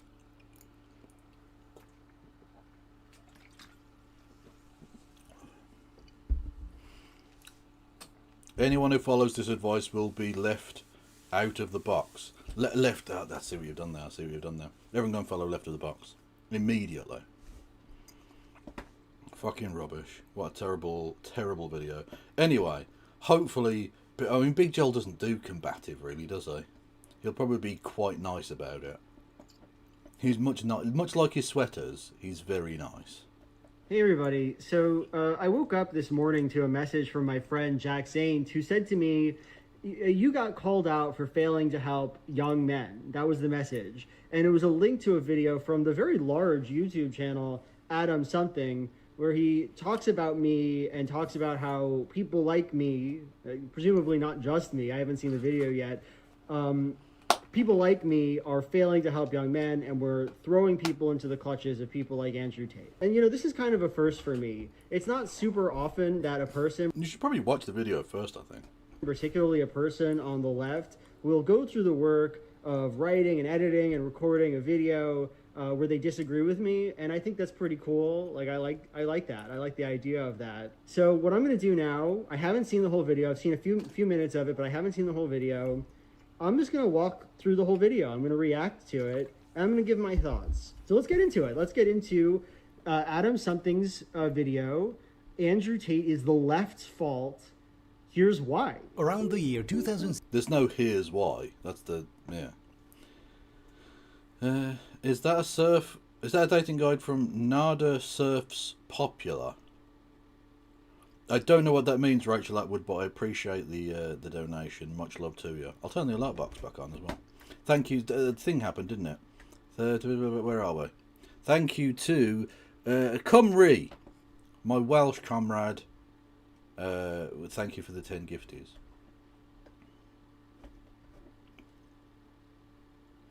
Just another way that England is extracting Welsh money. Terrible. I mean, I'm not quite as bad as drowning like entire villages for water supply for Liverpool, but you know. Still. Much love. 16, I was a disaffected gamer bro. I considered myself to be a classical liberal. I hated those cringe feminists. Okay, so he starts off the video explaining that he used to be a bit of a chud. He used to laugh at feminists and stuff, but then he became dark woke. It's a hit song from the 90s. Well, I'm obviously too young to have been alive in the 90s. I am a sprightly 18-year-old whippersnapper. I don't know that song. Fast forward to 2025, and most of those classical liberal types I used to listen to have become white nationalists. I, on the other hand, have chosen a different path and became dark woke. Which means that he is... I guess he's normal. I guess dark woke is normal. He likes... One second, let me see what dark woke means. I'm progressive. I am pro-LGBT, I am pro-feminism, and I laugh at Big Red, I laugh at Jigglypuff, and I laugh at Humongous. Okay, so dark woke then means that he's feminist and stuff, but he still gets mad at, like, feminists who he thinks are stupid or something. Okay, we're skipping forward here to him talking about the subject of this video, which is dating advice. And that seems to be where I jump into the picture. I was doing something which sometimes worked and sometimes didn't. But I wanted consistent results. I didn't just want to sleepwalk through my dating life and hope to stumble upon someone good. He was doing okay dating, he was doing fine, he was finding girls that liked him or whatever, but he wanted to quantify it in some way. I'm not really sure. Like, he wanted to break through the system, understand the matrix, he wanted to figure out the ins and outs of dating. And that's where the problems sort of begin, I suppose. Both the left and the right offered dating advice, and so I first asked around in lefty circles. I've got to go and see my friends in Llanelli eventually. Been too long. I haven't had a real holiday in fucking years, to be honest.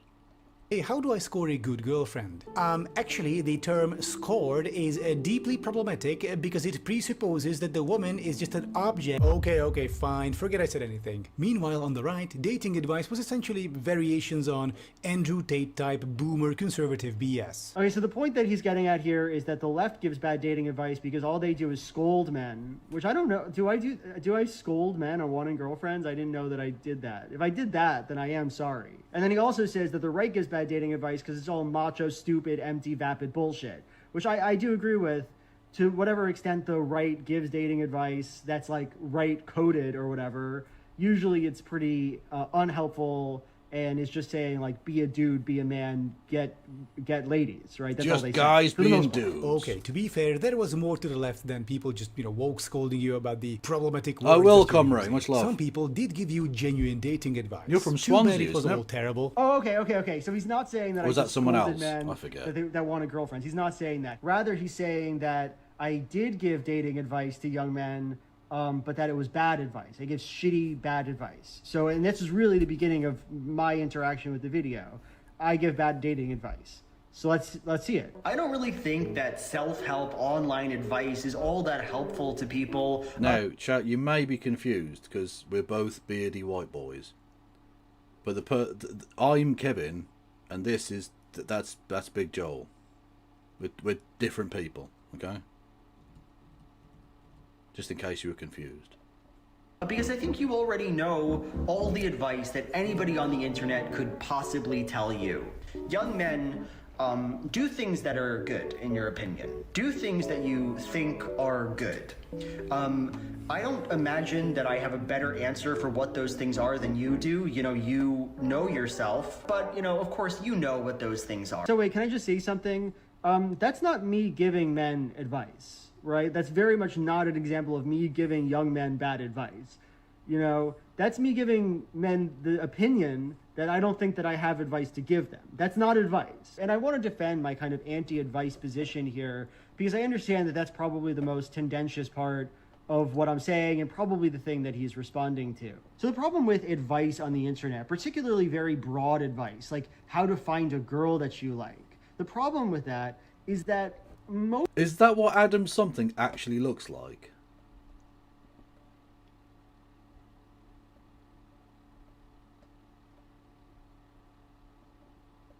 Fucking...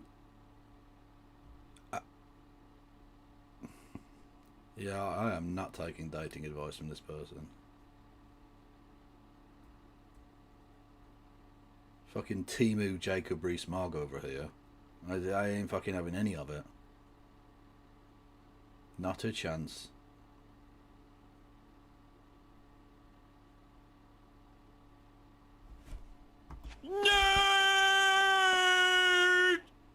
I would get advice on my taxes. True!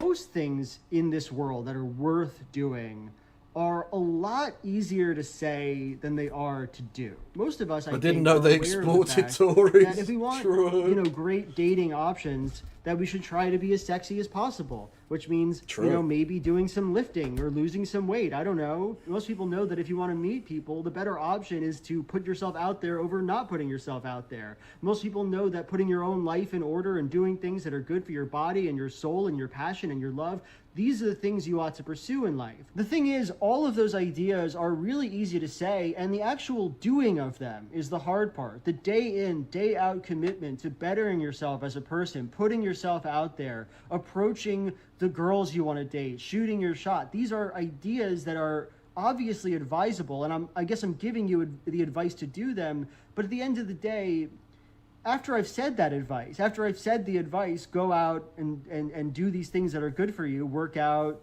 groom yourself, put yourself out there, then my role as an advice giver is kind of inherently done. And what's left is you reckoning with yourself. And that's something that people on the internet, people giving dating advice, they just can't really offer you that well. I don't know you. Adam something doesn't know you. Okay, we can't speak to the particular needs that you have. We can't speak to the particular issues that you have, finding the things that you need in the world, because that stuff is particular to you. This is the problem with something like online dating advice. A lot of it is fine. A lot of it says stuff that's obvious to you, and I'm sure... I'm not having Wurzel Gummidge related fucking bands now. We've already gone through the fucking Jeremy Beadle arc. I'm not having this. This fucking slander. Any more of it, and you will be swiftly meeting the back of my hand. Okay. Tish tish. Sure, it can be helpful if you haven't heard it before, but at the end of the day, the real meat and potatoes of living, it belongs only to you. It can only belong to you. And most people on the internet who make money off of giving you advice aren't actually helping you that much. to achieve the goals you want to achieve, because they don't know you. And to be clear, you can disagree with my opinion on this. That's fine. It's totally fine. If you find people on the internet giving you really wonderful advice and you think it's useful to you, that's fucking great. That's great for you. But my point is that the self-help economy broadly, Indeed, he is a jack bastard. You jack bastard. You jack bastard. Abuse. Economy around telling... That wasn't about Little Joel, or Big Joel, or even Medium Joel, or Big Chungus. The ancient Big Chungus. He was foretold in the murals. Men that we can tell you things that will make it so much easier for you to find loved ones, because the problem is a knowledge problem. They're selling you something. They're literally selling you something. Because the problem, for the most part, especially after a certain point, is not a knowledge problem. It's an action problem. It's a motivation problem. It's a wrestling with your soul problem. That's my opinion. Anyway, he plays another clip of me now, so let's watch that. This video is not my way of saying that all advice on the internet is bad, and that the people who are giving it are all grifting you, and that there's no place for it. I don't believe that. I love how mental his hair is there, by the way. That's so fucking wild. It's like gravity said, no, I will not apply myself to the top of this man's head. No. It's just going to do whatever the fuck it wants. It does have mad scientist energy. Honestly, he's cooking with fucking 91.4 gigawatts. Kev is a time traveler. That's Henry the fucking 8th. That's Henry Tudor. No. I'm not a time traveller. Doesn't look anything like me. I mean, he looks a bit like me, but not that much like me. At least I look a bit like not quite fat Henry. I'm not like Henry VIII is much like Elvis. He has his young, youthful, sexy phase. He's a virile young creature. And then he goes through a sort of slightly fattening middle age. It's not going so well for him. And then we get to Vegas. Vegas Henry. Where he dies on the shitter. But at least I'm middle-aged Elvis. Kev, dude, it's not, oh, he looks a bit like me, to be fair. Yeah. No, he does look a bit. He got a head injury. Wasn't it a neck injury? I mean, I suppose that's kind of the head. But anyway, yeah. He did, yeah. He had, was it a jousting accident or something? And he basically couldn't exercise much anymore and got fat.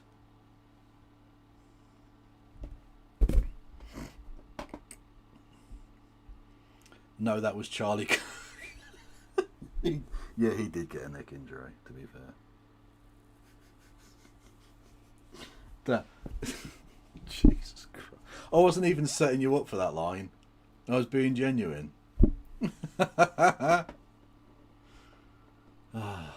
I just think it's an extremely small part of a network with things that are vastly, vastly more important than it. The amount of impact that some guy on the internet will have on your life when they give you advice on how to get motivated or whatever is, I think, fairly... He was Welsh, yeah. I think the Tudors were Welsh initially, weren't they? Really small in the grand scheme of things, and that's... I mean, I'll be honest with you, lads, I wouldn't claim him. If I were you, I wouldn't be like, oh, he was one of ours, because he was a fucking knob. Henry VIII oversimplified. That's from 5 years ago. So I've probably seen it, I think. A younger... Oh, for fuck's sake!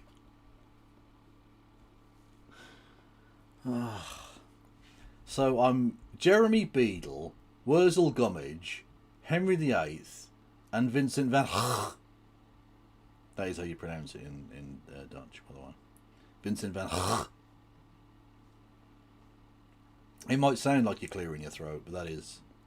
It's certainly not Vincent van Gogh, Americans. Don't pretend like those other two letters aren't there. He was born in London. What, Vincent van... Yeah, I do like Vincent van Gogh. Work. Yeah. A tortured genius, if ever there was one. Can you do us a painting? No, I have the artistic talent of a dead person, by which I mean 0. How is Dutch a real language? Are we having I'm serious problem?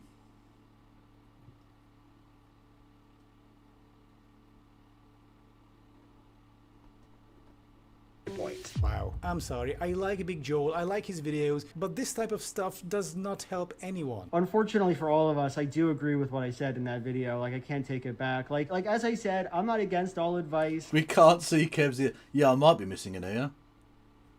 That's why I've chosen to wear the big headphones and not the little headphones. Somewhat, you know what? I reverse Columbo'd Columbo and you've just reverse Columbo'd me. Triple Columbo. The singularity of Columbo-ness. I'm not saying that everyone who gives any advice is stupid. I'm sure that a lot of value has been gotten from looking up on WikiHow, you know, how to get a girl, or like how to know if a girl likes you or whatever the fuck. Like, I'm sure that this has happened a lot. I'm not trying to take that away from anybody. But at the end of the day, yeah, if somebody is spending their time giving you advice and like coming up with like a corpus of advice. You've now Mandela'd your own ear. True. I've Berenstein bared my own ear.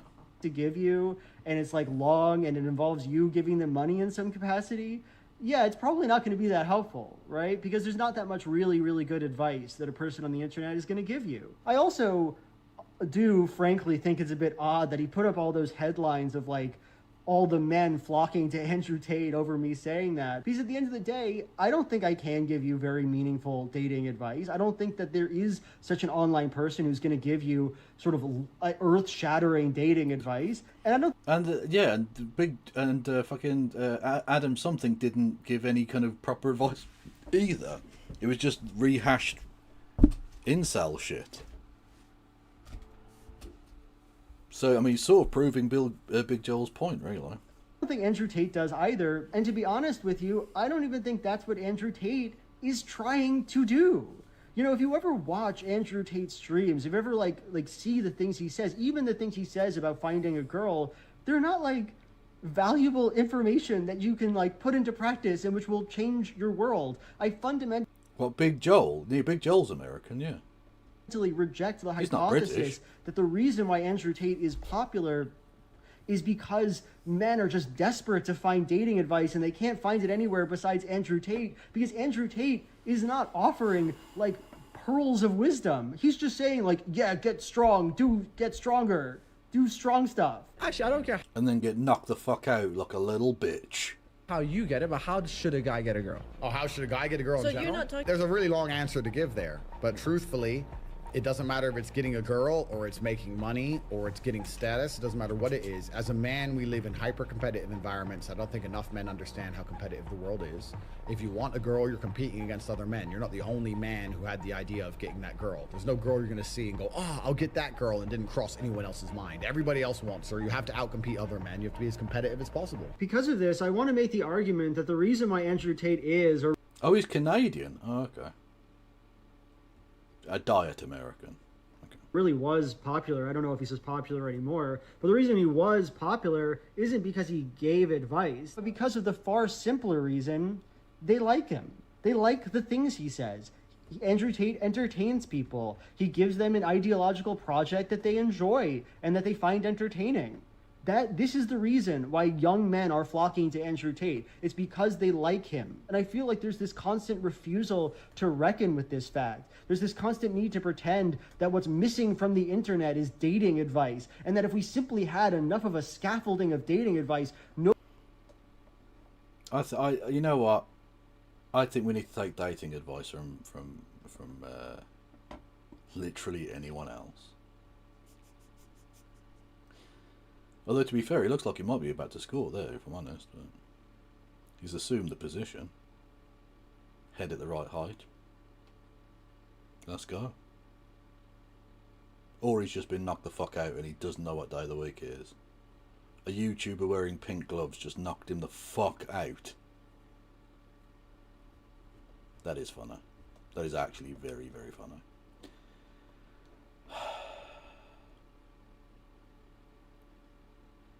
Oh, for fuck's sake. Okay, that's actually pretty good. That's pretty clever.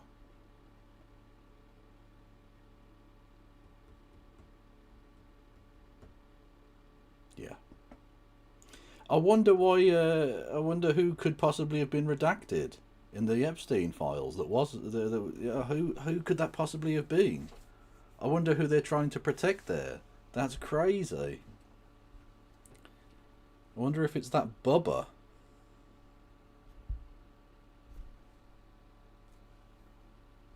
And his friend. Nobody would be interested in Andrew Tate. No, Andrew Tate is not offering dating advice. Andrew Tate is offering his lifestyle. He's offering spectacle. He's offering, in a certain sense, good videos, entertaining videos. So why would the solution to the problem be give really specific dating advice? That's not what Andrew Tate does. Do you see what I mean? Wow, I'm sorry. Yes, I did see that. Yeah, he broke his jaw. I did a whole thing about it at the start of the show.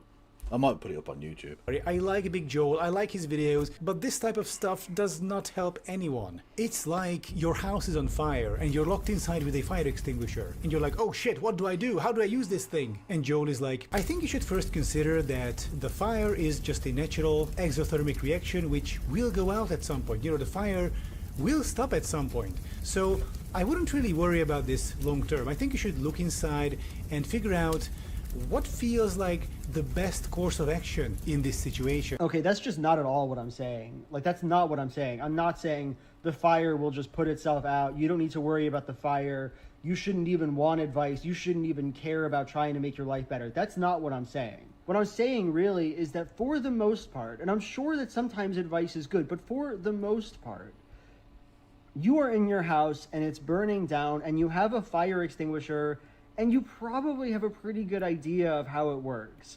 And the problem is that me on the internet, I can't come into your house and give you really specific instructions on how to use the fire extinguisher.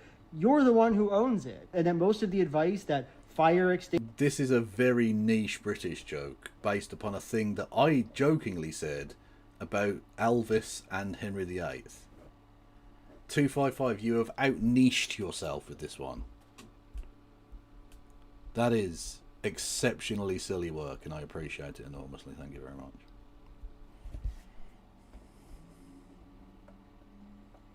Also, there's no... I imagine some of the same afflictions affected Henry VIII also affected Johnny Vegas. Two brothers in gout, so to speak, you know?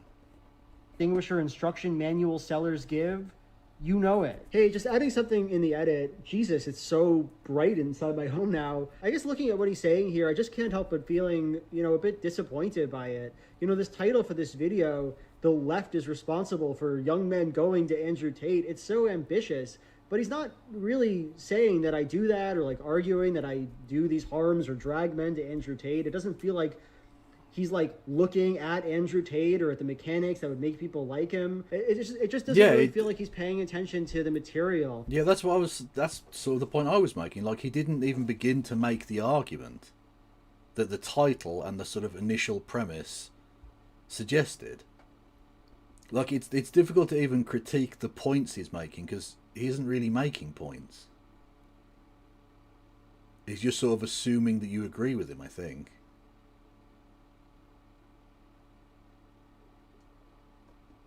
Really explaining how Andrew Tate ensnares people, what Andrew Tate's doing specifically, what sort of content the left should be making, right? And explaining like how the left doing that would work. I guess I just expected more explanation, more citation in this video, which is ostensibly about how people end My up source is that I falling made for it the right-wing fuck up. grifters. I don't know. So I want to skip forward a little bit now because in the second half of this video, Adam Something starts giving dating advice. He starts just giving normal dating advice to his audience. So let's just watch like, I don't know, 30 seconds of it. I don't know. Okay, so what's needed on your end for girls to find you attractive, meaning 51 or above? Do you need to be a 2-meter tall, 90-degree square jaw mewing champion ripped gigachad with 2% body fat?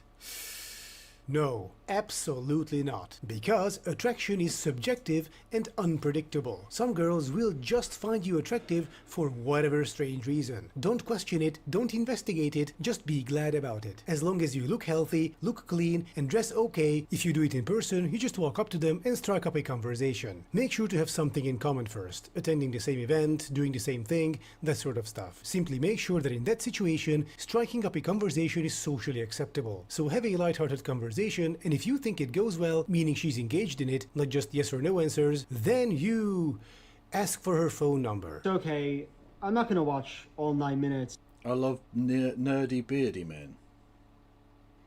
Well, it's a shame I'm not a nerd then, isn't it? No, I'm not, chat. Shut the fuck up. Shut up.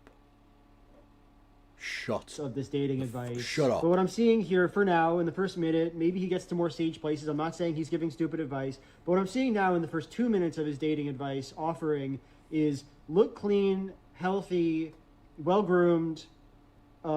If girls seem to like you, you should, shoot your shot, talk to them, ask women for their phone number if you like them. Go to events where people will be. Just sort of, give it your all. For online dating, you need photos and maybe a bio. Your photos will do 99% of the work, with your bio counting for about 1%. On your photos, you should be clean, smiling, well-dressed. And that's great. I'm not trying to be dismissive. I'm not. See, this is the thing, right? Women, by and large, aren't attracted necessarily to just appearance or whatever. They have certain types, I guess, right? You can usually see some kind of commonality in the kinds of people they're attracted to. But generally speaking, the advice, be clean and well dressed, is good advice because not all men do that. And secondly, it's good advice because, like I say, it's not necessarily based just on appearance. So don't have anything about your appearance that's going to put them off.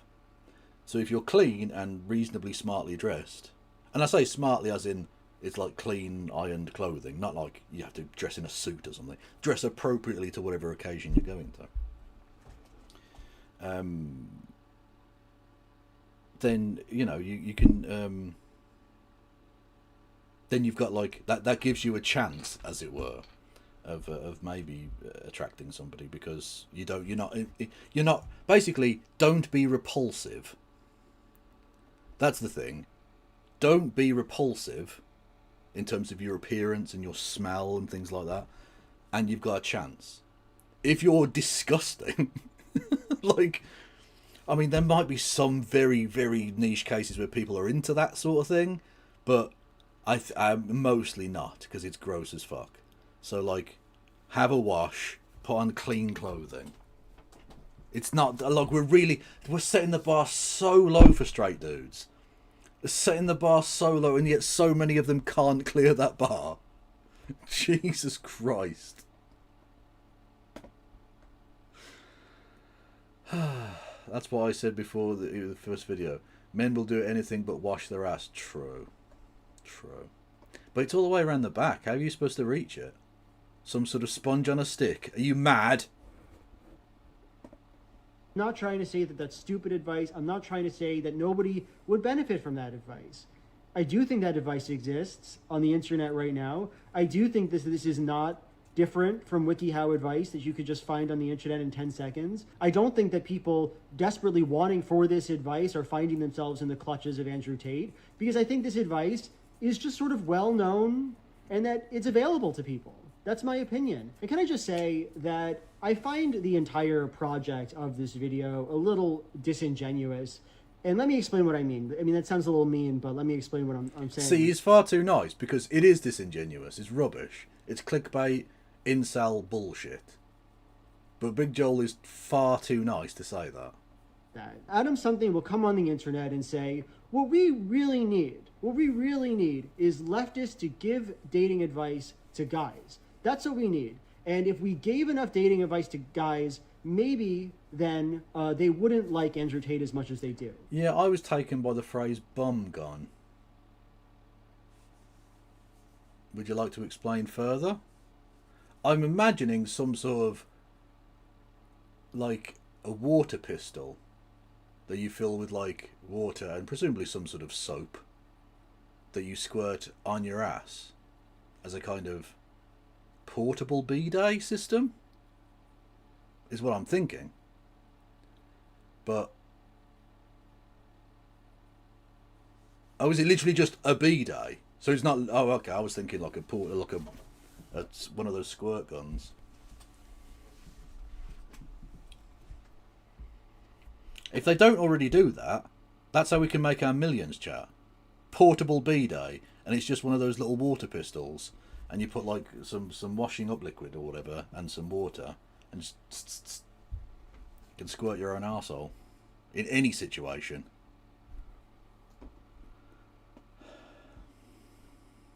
But if that's really true, if that's really the case, okay, practically, then why was the first 9 minutes of this video an argument against me? Why is it that the dating advice on its face was not entertaining or interesting enough for your male audience that we needed to first rebut some guy saying that dating advice wasn't helpful? What was the point of that, right? And I'll tell you what the point is. I'll tell you what I think the point is.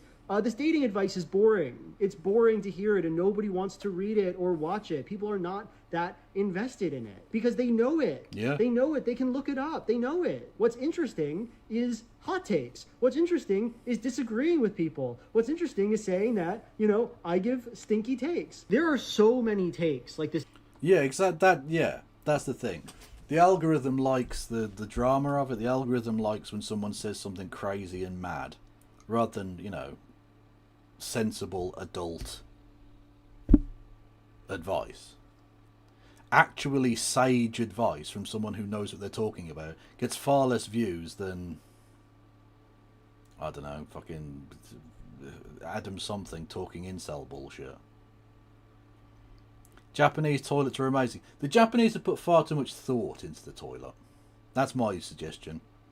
It was sort of a solved problem in many respects, and they've taken it to a new level. You didn't need to be getting technology involved. The shitter works. The bidet I will accept, but it's a separate kind of thing. That's fine. But you got some of the Japanese toilets, you see, and it's oh god, the things are rotating, and there's all kinds of weird shit going down. Honestly, Japan in general needs to chill the fuck out as a nation. Far too much going on.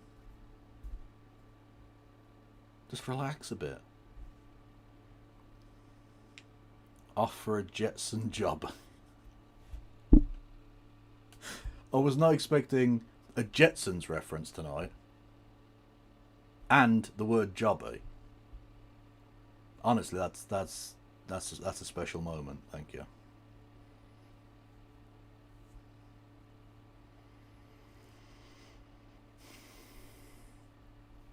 The first time I heard the word bidet, I had no idea what it was because we don't have those here. We just use toilet paper and wash your hands, for fuck's sake. Well, to be fair, most places here don't have bidets either. Like, they exist. I have been to people's houses that have a bidet. But I don't have a bidet. I've never had a bidet in any of the facilities I've ever lived in. So, yeah. It is what it is. Honestly, bidets sound French and therefore unacceptable. That's, you know what? There probably is something to that. And it sounds mental, but like, they've done studies on this. That's why they introduced Coke Zero, because they realised that Diet Coke sounded a bit gay and men weren't drinking it. Because it was a bit gay. So they introduced Coke Zero. Because it sounds cool. It sounds cool and awesome. Like a spaceship micro pill or something, you know what I mean? And so men started buying it. So there's probably is something to that, that the kind of innate anti-Frenchness of the British people are like, bidet. It's not even pronounced bidet. No, I'm not fucking having it. They do what to your arsehole? Get out, you fucking perverts. The French, they're all disgusting. Etc, etc. But don't call you bidet for 4 to 5 days.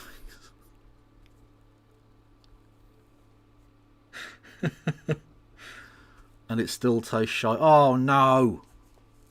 No! Look at any skincare product for men, you'll feel like you're going to what exactly?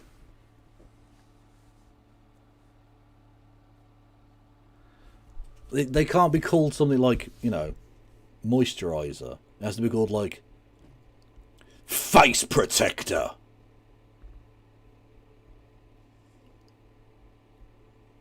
The skin mecha suit. Like, it has to be called something ridiculous.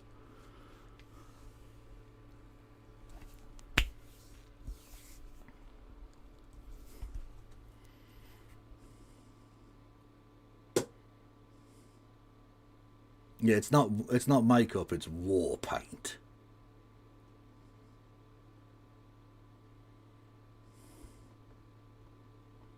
Adam something video, like an incalculable number of takes about how what the left needs to provide is more and better dating advice. I've seen this take like 1,000 billion times, okay? And yet, for whatever reason, it always seems to just stop there. They make the take, they say that the left has this inadequacy, and then they don't, like, do the thing. Yeah, exactly. Looks maxing. You mean tarting yourself up a bit? You mean doing a makeover? Looks maxing. What, just scrubbing up?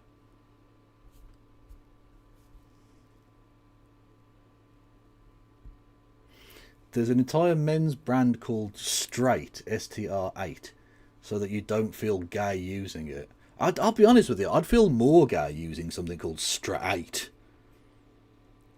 Just links Africa, it's fine.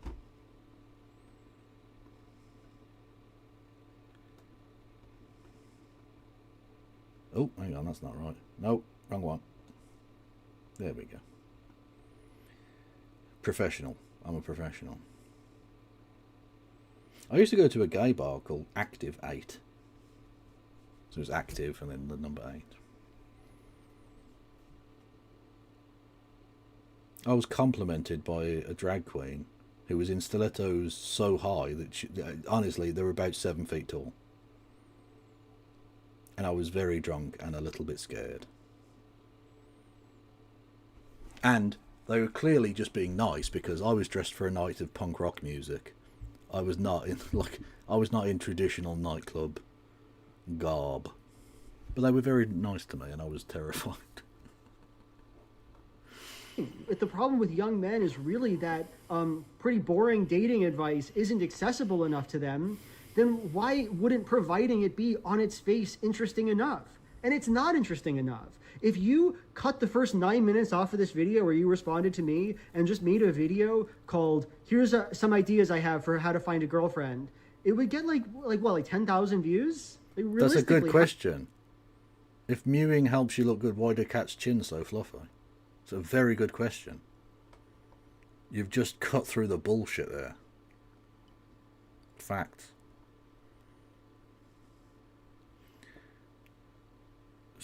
Oh, God.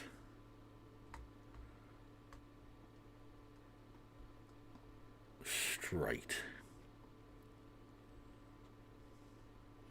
What does this company sell exactly? Straight Original. What is it? World's a benchmark compass. What the fuck is that? The original benchmark compass that changes the horizon of perspective compasses forever. I don't even know what that is. Is it just a compass? Because it doesn't have the fucking cardinal directions on it. What? What is this?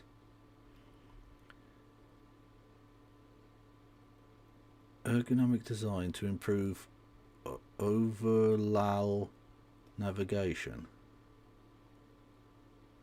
I don't care. I don't care. Honestly, straight people need to be put in a camp or something, I think. How many people would care? What I'm trying to get at here is that genuinely, I don't believe I am leading men to Andrew Tate. I don't think my opinions on advice are leading men to Andrew Tate. Hang on a minute. Is the logo someone licking a snowman's arsehole?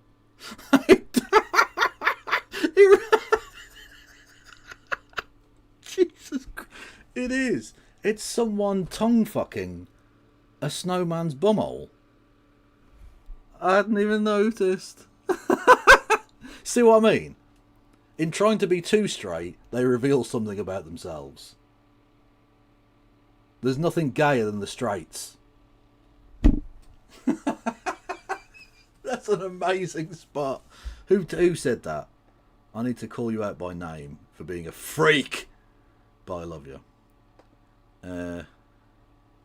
Thank you, Smoke Launcher. You're a fucking legend. That's what a fucking...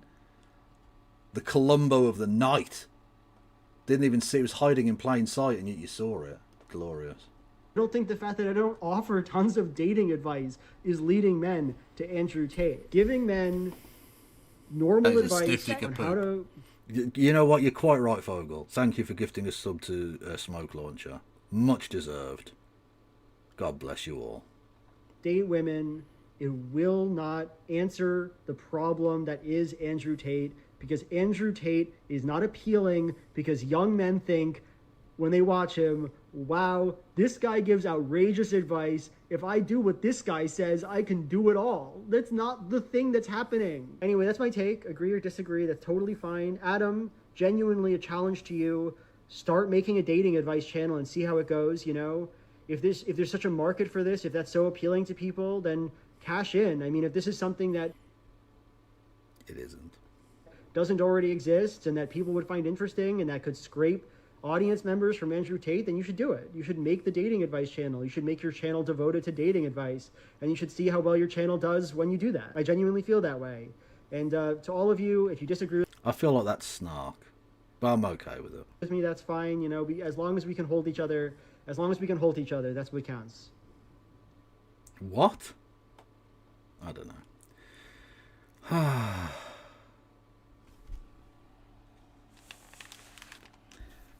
I promised you slop at the top of the hour, did I not? At the top of the show, I should say.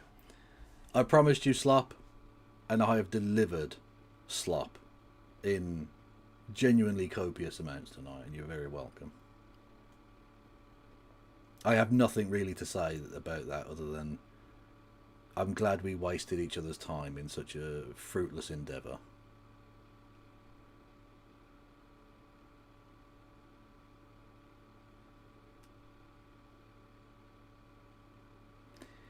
Anyway, who should we send everyone over to on YouTube?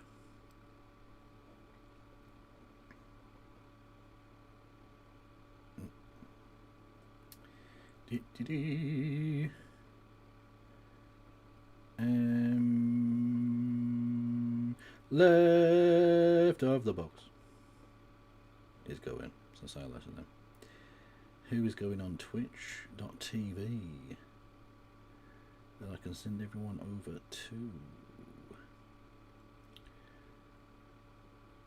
Raptor Blue. Go and say hello to Raptor Blue.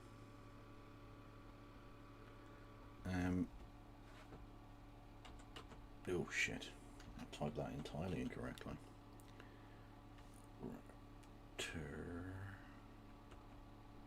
There we go, Raptor Blue. And I'll be back probably tomorrow. I don't know what with. Sometimes may be good, sometimes may be shit. Thank you, Ruth. Thanks, Kev. Much love to you. But I am leaving now. Leaving on a jet plane? No, because I'm just going to go downstairs and get some food.